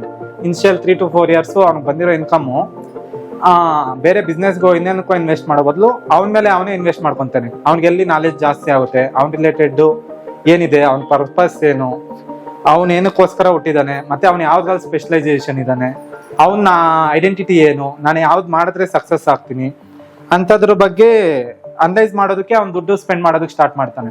ಅವನ ಹತ್ರ ಇರೋದು ಮತ್ತೆ ಕ್ರೆಡಿಟ್ ಕಾರ್ಡ್ಸ್ ಎಲ್ಲ ಯೂಸ್ ಮಾಡ್ಬಿಟ್ಟು ಅವನು ಸ್ಟಡಿ ಮಾಡೋದಕ್ಕೆ ಟ್ರೈ ಮಾಡ್ತಾ ಇರ್ತಾನೆ. ಸೊ ಅವನ್ಗೆ ಒಂದು ಸ್ಟೇಜ್ ಬರುತ್ತೆ, ಅವನು ರಿಯಲೈಸ್ ಆಗ್ತಾನೆ. ಸೊ ನಾನು ಇದನ್ನ ಮಾಡಿದ್ರೆ ನಾನು ಬೆಳಿಬಹುದು, ಮತ್ತೆ ನನ್ನಂತ ಜಾಸ್ತಿ ಜನ ನಾನು ಬೆಳೆಸ್ಬೋದು, ಒಂಥರ ವಿನ್ ಅಂಡ್ ವಿನ್ ಸಿಚುವೇಶನ್ ಅಲ್ಲಿ ವರ್ಕ್ ಮಾಡ್ಬೋದು ಅಂತ ಅವ್ನು ಐಡೆಂಟಿಫೈ ಮಾಡ್ಕೊಂತಾನೆ. ಸೊ ಅವನು ಇನ್ವೆಸ್ಟ್ಮೆಂಟ್ ಏನ್ ಜಾಸ್ತಿ ಮಾಡಲ್ಲ ಅವ್ನ ಬಿಸ್ನೆಸ್ಗೆ. ಜಸ್ಟ್ ಅವ್ನ ಲ್ಯಾಪ್ಟಾಪ್ ಮೊಬೈಲು ರೆಗ್ಯುಲರ್ ಆಗಿ ಏನ್ ಬೇಕೋ ಅದು ಸೆಟಪ್ ಮಾಡ್ಕೊಂತಾನೆ. ಇನಿಷಿಯಲ್ ಸ್ಟೇಜ್ ಅಲ್ಲಿ ಸೋಷಿಯಲ್ ಮೀಡಿಯಾದಲ್ಲೇ ವರ್ಕ್ ಮಾಡ್ತಾನೆ. ಅಂದ್ರೆ ಇವಾಗ ಟ್ರೆಂಡಿಂಗ್ ಯಾವ್ದು ನಡೀತಾ ಇದೆ ಅಂದ್ರೆ ಎಲ್ಲಾ ಜನನು ಏನೇ ಇಶ್ಯೂ ಬಂದ್ರು ಫಸ್ಟ್ ಸರ್ಚ್ ಮಾಡೋದು ಗೂಗಲ್ ಅಲ್ಲಿ, ಯೂಟ್ಯೂಬ್ ಅಲ್ಲಿ, ಇದರಲ್ಲಿ ಸರ್ಚ್ ಮಾಡ್ತಾರಲ್ಲ. ಇವಾಗ ನನ್ಗೆ ಏನಾದ್ರು ಬೇಕಾಗಿರುತ್ತೆ, ಫಾರ್ ಎಕ್ಸಾಂಪಲ್ ನಾನು ಇವಾಗ ರಮೇಶ್ಗೆ ಮೆಡಿಕಲ್ ಶಾಪ್ ಕಳಿಸಿದೆ, TDS ಮೀಟರ್ ಕಳಿಸು ಅಂತ. ಅವನು ಅಲ್ಲಿ ಹೋದ್ರು ಶಾಪ್ ಹತ್ರ ಅವ್ನಿಗೆ ಕರೆಕ್ಟ್ ಆಗಿರೋ ಸೊಲ್ಯೂಷನ್ ಸಿಗ್ಲಿಲ್ಲ. ಅವ್ರು ಕೂಡ ಏನ್ ಹೇಳಿದ್ರು ಅಂದ್ರೆ, ಸರ್ ನೀವು ಇದು ಆನ್ಲೈನ್ ಅಲ್ಲಿ ತಗೊಂಡ್ಬಿಡಿ ಸರ್, ಇಲ್ಲಿ ತರಿಸ್ಬೇಕು ಅಂದ್ರೆ ಜಾಸ್ತಿ ಖರ್ಚಾಗುತ್ತೆ ಅಂತ ಹೇಳ್ತಾನೆ. ಸೊ ಅದೇ ರೀತಿ ಎಲ್ಲಾರನು ಇವಾಗ ಗೂಗಲ್ ಇದ್ರ ಮೇಲೆ ಡಿಪೆಂಡ್ ಆಗಿರೋದ್ರಿಂದ ಅವ್ನು ಏನ್ ಅನ್ಕೊಂಡಿರ್ತಾನೋ ಅವ್ನ ಕಾನ್ಸೆಪ್ಟ್ ಪ್ರಕಾರ ಜಾಸ್ತಿ ಜನಕ್ಕೆ ರೀಚ್ ಆಗ್ಬೇಕು ಅಂದ್ರೆ ಇವಾಗ ಸೋಷಿಯಲ್ ಮೀಡಿಯಾ ಒಂದೇ ಆಪ್ಷನ್ ಅಂತ ಸೋಷಿಯಲ್ ಮೀಡಿಯಾ ಥ್ರೂ ಮತ್ತೆ ಯೂಟ್ಯೂಬ್ ಥ್ರೂ ಇದ್ರೆಲ್ಲಾನು ವಿಡಿಯೋಸ್ ಮಾಡ್ಬಿಟ್ಟು ಅವ್ನು ಅಪ್ಲೋಡ್ ಮಾಡೋದಕ್ಕೆ ಸ್ಟಾರ್ಟ್ ಆಗ್ತಾನೆ. ಸೊ ಅದರಿಂದ ಜನಕ್ಕೆ ಅವೇರ್ನೆಸ್ ಸ್ಟಾರ್ಟ್ ಆಗುತ್ತೆ. ಫಸ್ಟ್ ಏನಂದ್ರೆ ಅವರು ಪ್ರಾಬ್ಲಮ್ ಸರ್ಚ್ ಮಾಡಿದಾಗ ಯಾರು ಚೆನ್ನಾಗಿ ಹೇಳ್ತಾ ಇದಾರೆ ಮತ್ತೆ ಅವ್ನಿಗೆ ಅರ್ಥ ಆಗೋ ಲ್ಯಾಂಗ್ವೇಜ್ ಅಲ್ಲಿ ಯಾರು ಹೇಳ್ತಾ ಇದಾರೆ ಅನ್ನೋದು ಹುಡುಕ್ತಾರೆ. ಸೊ ಇವಾಗ ನಾನು ಹುಡುಕ್ತಾ ಇದ್ರೆ ನನಗೆ ಪರ್ಟಿಕ್ಯುಲರ್ ಆಗಿ ಕನ್ನಡದಲ್ಲಿ ಇದ್ರ ಪ್ರಾಬ್ಲಮ್ಗೆ ಯಾರು ಸೊಲ್ಯೂಷನ್ ಹೇಳಿದಾರೆ ಅಂತ ನಾನು ಯೂಟ್ಯೂಬ್ ಅಲ್ಲಿ ಹುಡುಕ್ತೀವಿ. ಯಾಕಂದ್ರೆ ಇಂಗ್ಲಿಷು, ಹಿಂದಿ, ಬೇರೆ ಲ್ಯಾಂಗ್ವೇಜ್ ಅಲ್ಲಿ ಹುಡುಕಿದ್ರೆ ನಮ್ಗೆ ಅಷ್ಟು ಬೇಗ ಅರ್ಥ ಆಗಲ್ಲ ಅಂತ ಪರ್ಟಿಕ್ಯುಲರ್ ಲ್ಯಾಂಗ್ವೇಜ್ ಅಲ್ಲಿ ಹುಡುಕ್ತಾರಲ್ಲ, ಆ ತರ ಅವ್ನು ಲೋಕಲ್ ಲ್ಯಾಂಗ್ವೇಜ್ ಯಾವ್ದಿರುತ್ತೋ ಅದ್ರಲ್ಲಿ ಸ್ಟಾರ್ಟ್ ಮಾಡ್ತಾನೆ ಅವನು ಇದ್ ಮಾಡೋದಕ್ಕೆ.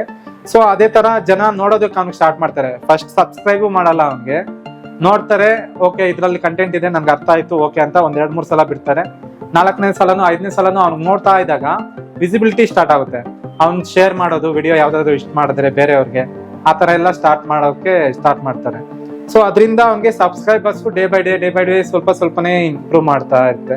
ಬಟ್ ಕನ್ಸಿಸ್ಟೆಂಟ್ ಆಗಿ ಅವ್ನು ಯಾವಾಗ ವರ್ಕ್ ಮಾಡ್ತಾ ಇರ್ತಾನೆ ಅದರಿಂದ ಒಂದು ಸ್ಟೇಜ್ ಬರುತ್ತೆ. ಆಫ್ಟರ್ 6 ಮಂತ್ಸ್ ಅಥವಾ 8 ಮಂತ್ಸ್ ಅವ್ನಿಗೆ 1-to-1 ಕಾಲ್ಸ್ ಜಾಸ್ತಿ ಬರೋದಕ್ಕೆ ಸ್ಟಾರ್ಟ್ ಆಗುತ್ತೆ. ಸೊ ಅವ್ನು ಕಾಲ್ ಮಾಡಿ ಎಂಕ್ವೈರಿ ಮಾಡೋದು, ಮತ್ತೆ ವಿಸಿಟ್ ಮಾಡೋಕ್ ಕೇಳೋದು, ಈ ತರ ಅವ್ನು ಡೆವಲಪ್ ಮಾಡ್ಕೊಂತ ಹೋಗ್ತಾ ಇರ್ತಾನೆ.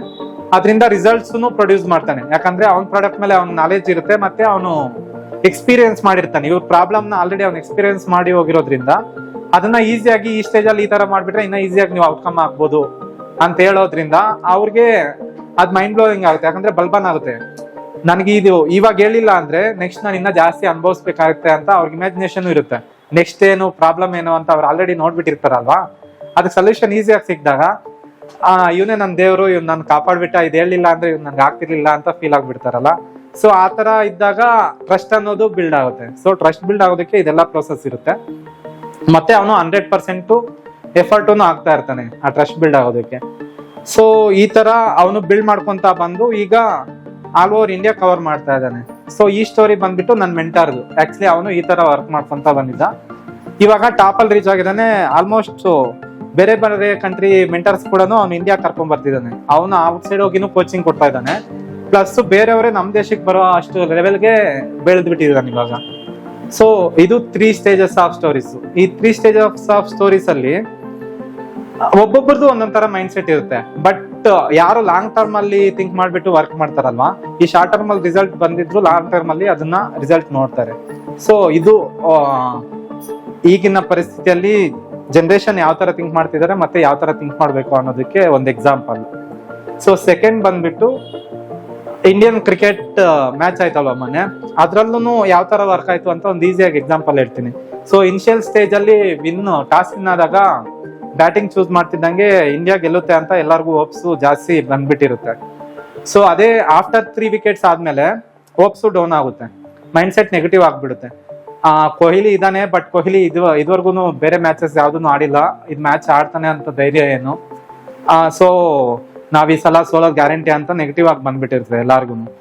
ಮತ್ತೆ ಕೊಹ್ಲಿ ಆಫ್ಟರ್ 50 ಆದ್ಮೇಲೆ ಯಾವಾಗ ಫಾಸ್ಟ್ ಆಗಿ ಆಡೋದಕ್ಕೆ ಸ್ಟಾರ್ಟ್ ಮಾಡ್ತಾನೆ, ಅವಾಗ ಕೊಹ್ಲಿ ಮೇಲೆ ಬ್ಯಾಡ್ ಇಂಪ್ರೆಷನ್ ಇದ್ದವ್ರು ಒಳ್ಳೆ ಇಂಪ್ರೆಷನ್ ಮತ್ತೆ ತಗೊಂತಾರೆ, ಅವನ ಮೇಲೆ ಒಳ್ಳೆ ಇಂಪ್ರೆಷನ್ ಬರುತ್ತೆ. ಮತ್ತೆ ಏನಾಗುತ್ತೆ, ಸ್ಕೋರ್ ಆಗುತ್ತಲ್ವಾ, ಸ್ಕೋರ್ ಟೋಟಲ್ ಆದ್ಮೇಲೆ ಒಳ್ಳೆ ಸ್ಕೋರ್ ಇದೆ, ಇವತ್ತು ನಾವು ಮ್ಯಾಚ್ ಫೇಸ್ ಮಾಡ್ತೀವಿ, ಇದು ಫೈನಲ್ ಇದು ಗುಡ್ ಸ್ಕೋರೇ ಮಾಡಿದ್ದಾರೆ ಅಂತ ಪಾಸಿಟಿವ್ ವೈಬ್ರೇಷನ್ ಬರುತ್ತೆ ಮೈಂಡ್ ಸೆಟ್ಗೆ. ಮತ್ತೆ ಏನಾಗುತ್ತೆ, ಸೌತ್ ಆಫ್ರಿಕಾ ಅವರು ಆಡೋಕ್ ಸ್ಟಾರ್ಟ್ ಆದಾಗ ಸ್ವಲ್ಪ ಪಾಸಿಟಿವ್ ಇರುತ್ತೆ ಸ್ಟಾರ್ಟಿಂಗ್ ಸ್ಟೇಜ್ ಅಲ್ಲಿ. ಮತ್ತೆ ಅವ್ರು ಯಾವಾಗ ಜಾಸ್ತಿ ಸ್ಕೋರ್ ಮಾಡೋದಕ್ಕೆ ಸ್ಟಾರ್ಟ್ ಮಾಡ್ತಾರೋ ಆವಾಗ ನಾವು ಸೋಲ್ತೀವೇನೋ ಅಂತ ನೆಗೆಟಿವಿಟಿ ಸ್ಟಾರ್ಟ್ ಆಗುತ್ತೆ. ಸೊ ಲಾಸ್ಟ್ ಓವರ್ ಇರುತ್ತಲ್ಲ, ಲಾಸ್ಟ್ ಓವರ್ ಅಲ್ಲಂತೂ ಲಾಸ್ಟ್ ಮಿನಿಟ್ ವರ್ಗು ನಮ್ಗೆ ಅನಿಸ್ತಾ ಇರಲ್ಲ, ಒಂದೊಂದ್ ಬಾಲನು ಕ್ಯೂರಿಯಾಸಿಟಿ ಸ್ಟಾರ್ಟ್ ಆಗುತ್ತೆ, ಏನಾಗೋದು ಗೆಲ್ತೀವೋ ಸೋಲ್ತೀವೋ ಅಂತ. ಆ ತರ ಮೈಂಡ್ ವರ್ಕ್ ಆಗುತ್ತೆ. ಮೈಂಡ್ ಸೆಟ್ ಅಂದ್ರೆ ಅದೇ ತರ, ನಾವ್ ಎಷ್ಟೇ ಪಾಸಿಟಿವ್ ಆಗಿದ್ರು ಒಂದೊಂದ್ಸಲ ಸಿಚುಯೇಷನ್ ನೋಡ್ಬಿಟ್ಟು ಅದನ್ನ ಪಾಸಿಟಿವ್ ಆಗಿ ತಗೊಳಕ್ ಹೋಗಲ್ಲ. ಅಷ್ಟೇ ಬಿಡು, ಆಗೋಯ್ತು ಮ್ಯಾಚ್ ಆಗೋಯ್ತು, ಈ ಸಲ ಸೋತ್ ಬಿಟ್ವಿ ಅಂತ ಜಾಸ್ತಿ ಜನ ಥಿಂಕ್ ಮಾಡಿರ್ತಾರೆ. ನಾನ್ ಚೆಕ್ ಮಾಡಿದಾಗ ಆಲ್ಮೋಸ್ಟ್ 70-80% ನಮ್ಮ ಇದ್ರಲ್ಲೇ ಇಂಡಿಯಾ ಸೋಲುತ್ತೆ ಅಂತ ಅನಾಲಿಟಿಕ್ಸ್ ಮಾಡ್ಬಿಟ್ಟಿದ್ರಂತೆ ಈ ಸಲ ವರ್ಲ್ಡ್ ಕಪ್. ಬಟ್ ಅದು 100% ಅಲ್ಲ, 101% ಟೀಮ್ಗೆ ನಂಬಿಕೆ ಇತ್ತು, ಮತ್ತೆ ಅವ್ರು ಅಷ್ಟೇ ಎಫರ್ಟ್ಸ್ ಕೊಟ್ಟಿದ್ದಾರೆ. ಲಾಸ್ಟ್ ಬಾಲರ್ಗು ಎಲ್ಲಾ ಟೀಮ್ಸ್ನು ಎಫರ್ಟ್ ಕೊಟ್ಟು ವರ್ಕ್ ಮಾಡಿರೋದ್ರಿಂದ ಇಂಡಿಯಾ ಮ್ಯಾಚ್ ಗೆಲ್ತು. ಒಬ್ರಿಂದ ಅಲ್ಲ, ಪ್ರತಿಯೊಬ್ರು ಅದೇ ತರ ವರ್ಕ್ ಮಾಡಿದ್ದಾರೆ ಟೀಮ್ ಅಲ್ಲಿ. ಸೊ ಅವ್ರ ಮೇಲೆ ಅವ್ರ ನಂಬಿಕೆ ಇತ್ತು. ಬೇರೆಯವರೆಲ್ಲ ಏನಾದ್ರು ಅನ್ಕೊಳ್ಳಿ, ನಾವು ಮಾಡಿ ತೋರಿಸ್ತೀವಿ ಅಂತ ವರ್ಕ್ ಮಾಡಿದಾಗ ಇಂಡಿಯಾ ಗೆಲ್ತು. ಸೊ ಇದ್ರಲ್ಲಿ ಬರೀ ಯಾರು ಚೆನ್ನಾಗಿ ಆಡಿದಾರೋ ಅವ್ರದೇ ಎಫರ್ಟ್ ಅಂತ ಅನ್ಕೊಳ್ಳೋದಕ್ಕಾಗಲ್ಲ. ಪ್ರತಿಯೊಬ್ರು ಇನ್ವಾಲ್ವ್ ಯಾರಾಗಿರ್ತಾರೋ ಅವ್ರೊಬ್ಬರದು ಅದ್ರಲ್ಲಿ ಒಂದಲ್ಲ ಒಂದ್ ರೀತಿ ಇದಿರುತ್ತೆ. ಸೊ ಈ ತರ ಥಿಂಕ್ ಮಾಡ್ಬೇಕಾಗಿರುತ್ತೆ. Second example. ಇನ್ನ ಥರ್ಡ್ ಎಕ್ಸಾಂಪಲ್ ಬಂದ್ಬಿಟ್ಟು ಎಂಪ್ಲಾಯಿ. ನಾರ್ಮಲ್ ಆಗಿ ಈಗಿರೋ ಸಿಚುವೇಶನ್ ಅಲ್ಲಿ ಎಂಪ್ಲಾಯೀಸ್ ಯಾವ ತರ ಡೇ ಸ್ಟಾರ್ಟ್ ಆಗುತ್ತೆ ಅಂದ್ರೆ, ಬೆಳಿಗ್ಗೆ 4:15ಗೆ ಅಲಾರಾಮ್ ಇಟ್ಕೊಂಡಿರ್ತಾರೆ ಕೆಲವರು 7:30 8 ಗಂಟೆಗೆ ಅಲಾರಾಮ್ ಇಟ್ಕೊಂಡಿರ್ತಾರೆ. 7:30 8 ಗಂಟೆಗೆ ಅಲಾರಾಮ್ ಇಟ್ಕೊಂಡು ಫಸ್ಟ್ ಅಲಾರಾಮ್ಗೆ ಯಾರೂ ಎದ್ದೊಳೋದಿಲ್ಲ, ಅದನ್ನ ಪಾಸ್ ಮಾಡ್ತಾರೆ. ಅಲಾರಾಮ್ ಹೊಡ್ಕೊಂತಾ ಇದ್ರು ಪಾಸ್ ಮಾಡ್ತಾರೆ. ಸ್ವಲ್ಪ ಪಾಸ್ ಆದ್ಮೇಲೆ ಸೆಕೆಂಡ್ ಸಲ ಹೊಡ್ಕೊಳುತ್ತಲ್ಲ, ಆವಾಗ ಇನ್ನು ಆಪ್ಷನ್ ಇಲ್ಲ, 8:30 ಆಗಿದೆ, ಎದ್ದೊಳ್ಳೇಬೇಕು, ನಾನು ಕೆಲ್ಸಕ್ಕೆ ಹೋಗ್ಬೇಕು, ಇಲ್ಲ ಅಂದ್ರೆ ಕಷ್ಟ ಆಗುತ್ತೆ ಅಂತ ಸೆಕೆಂಡ್ ಸಲ ರಿಂಗ್ ಆದಾಗ ಎದ್ದೊಳ್ತಾರೆ. ಎದ್ದೊಳ್ಬಿಟ್ಟು ಡೈರೆಕ್ಟ್ ಅವ್ರೇನು ಫ್ರೆಶ್ ಅಪ್ ಆಗಿ ಆಫೀಸ್ಗೆ ರೆಡಿ ಆಗಿ ಹೋಗ್ಬಿಡಲ್ಲ. ಸೊ ಎದ್ದೊಳ್ತಿದಂಗೆ ಏನ್ ಮಾಡ್ತಾರೆ, ಫೋನ್ ತಗೊಂತಾರೆ. ಫೋನ್ ತಗೊಂಡು ಫಸ್ಟ್ ಕೆಲಸ ಏನ್ ಮಾಡ್ತಾರೆ, ವಾಟ್ಸಪ್ ಅಥವಾ ಸೋಷಿಯಲ್ ಮೀಡಿಯಾ, ಫೇಸ್ಬುಕ್ ಏನಿದೆಯೋ ನ್ಯೂಸ್ ಅದು ಇದು ಇವತ್ತೇನಾಗಿದೆ ಅದ್ರ ಬಗ್ಗೆ ಒಂದು 10-15 ನಿಮಿಷ ಸ್ವೈಪ್ ಮಾಡ್ಕೊಂತಾರೆ. ಸೊ ಮತ್ತೆ ಟೈಮ್ ನೋಡ್ಕೊಂತಾರೆ, ಟೈಮ್ ಜಾಸ್ತಿ ಆಗಿರುತ್ತೆ. ಅರ್ಜೆಂಟ್ ಅಲ್ಲಿ ಹೋಗ್ಬಿಟ್ಟು ಸ್ನಾನ ಮಾಡ್ಕೊಂತಾರೆ. ಸ್ನಾನ ಮಾಡ್ಕೊಂಡು ಬಂದು ಟಿಫನ್ ಏನಿದೆಯೋ ಅದು ತಿನ್ಬಿಟ್ಟು, ಐರನ್ ಮಾಡ್ಕೊಂಡಿರಲ್ಲ ಕೆಲವು ಟೈಮ್ ಐರನ್ ಮಾಡ್ಕೊಳ್ಳೋದು ಟೈಮ್ ಇದ್ರೆ ಐರನ್ ಮಾಡ್ಕೊಂತಾರೆ. ಬಟ್ಟೆ ಹಾಕ್ಬಿಟ್ಟು ಅರ್ಜೆಂಟ್ ಅಲ್ಲಿ ಆಫೀಸ್ಗೆ ಬಂದ್ಬಿಡ್ತಾರೆ. ಸೊ ಕೆಲವರು ಅಟ್ಲೀಸ್ಟ್ ಆನ್ ಟೈಮ್ ಆವಾಗಾದ್ರೂ ಆಫೀಸ್ಗೆ 10 ಗಂಟೆಗೆ ಕರೆಕ್ಟ್ ಆಗಿ ಬರ್ತಾರೆ. ಇನ್ನು ಕೆಲವ್ರು ಏನಂದ್ರೆ ಅದ್ರಲ್ಲೂ 1 hour 30 minutes ಆ ತರ ಲೇಟುನು ಆಗ್ತಾ ಇರ್ತಾರೆ. ಸೊ ಒಂದ್ಸಲ ಓಕೆ, 2 ಸಲ ಓಕೆ, 3 ಸಲ ಓಕೆ, 4ನೇ ಸಲ ಯಾರೋ ಒಬ್ರು ಸ್ಟಾರ್ಟ್ ಮಾಡ್ಕೊಂತಾರೆ, ನೀನ್ ಪ್ರತಿದಿನ ಇದ್ದಿದ್ದೆ ಪ್ರತಿದಿನಾನು ಲೇಟ್ ಮಾಡ್ತೀಯ ಅಂತ. ಅವ್ರಿಗೆ ಅದು ಮೈಂಡ್ ಅಲ್ಲಿ ಫಿಕ್ಸ್ ಆಗೋಗುತ್ತೆ. ಒಂದು 3 days ಕಂಟಿನ್ಯೂಸ್ ಆಗಿ ಲೇಟ್ ಬಂದಾಗ ಯಾರು ಏನು ಅಂದಿರ ಇಲ್ಲ, ಯಾರಾದ್ರೂ ಕಾಮೆಂಟ್ ಮಾಡ್ತಾ ಇದ್ರೆ ಅವ್ರು 4th day 5th day ಇಂದನು ಕಂಟಿನ್ಯೂಸ್ ಆಗಿ ಲೇಟ್ ಬರ್ತಾನೆ ಇರ್ತಾರೆ. ಒಂದು ಇಲ್ಲೇನಾಗುತ್ತೆ ಅಂದ್ರೆ ಯಾರು ಕೇಳ್ತಾ ಇಲ್ಲ ಅಂತ ಪಾಸಿಟಿವ್ನೆಸ್ ಆದ್ರೂ ತಗೊಂಡಿರ್ತಾರೆ. ಸೆಕೆಂಡ್ ಏನಂದ್ರೆ ಅಂತಾರೆ ಅಷ್ಟೇ ಬಿಡು, ಇನ್ನೇನ್ ಮಾಡ್ತಾರೆ ಮ್ಯಾಕ್ಸಿಮಮ್ ಅಂತ ಇನ್ನೊಂದು ಸೆಕೆಂಡ್ ಇದು, ಈ ತರ 2 ಮೈಂಡ್ ಸೆಟ್ ಇಟ್ಕೊಂಡು ಕೆಲವ್ರು ವರ್ಕ್ ಮಾಡ್ತಾ ಇರ್ತಾರೆ. ಸೊ ಲೇಟ್ ಆಗ್ತಾ ಇದೆ, ಓಕೆ ಲೇಟ್ ಆಗಿದ್ವಿ, ಬಂದ್ವಿ ಆಫೀಸ್ಗೆ. ಬಂದ್ಬಿಟ್ಟು ಆಫೀಸಲ್ಲಿ ಇಮಿಡಿಯೇಟ್ ನಮ್ ಟಾಸ್ಕ್ಸ್ ಏನಿದೆ ಅಂತಾನು ಗೊತ್ತಿರಲ್ಲ, ಯಾಕಂದ್ರೆ ಪ್ಲಾನ್ ಮಾಡ್ಕೊಂಡಿರಲ್ಲ, ನಾಳೆ ನಂದೇನು ಅಂತಾನು ಗೊತ್ತಿರಲ್ಲ.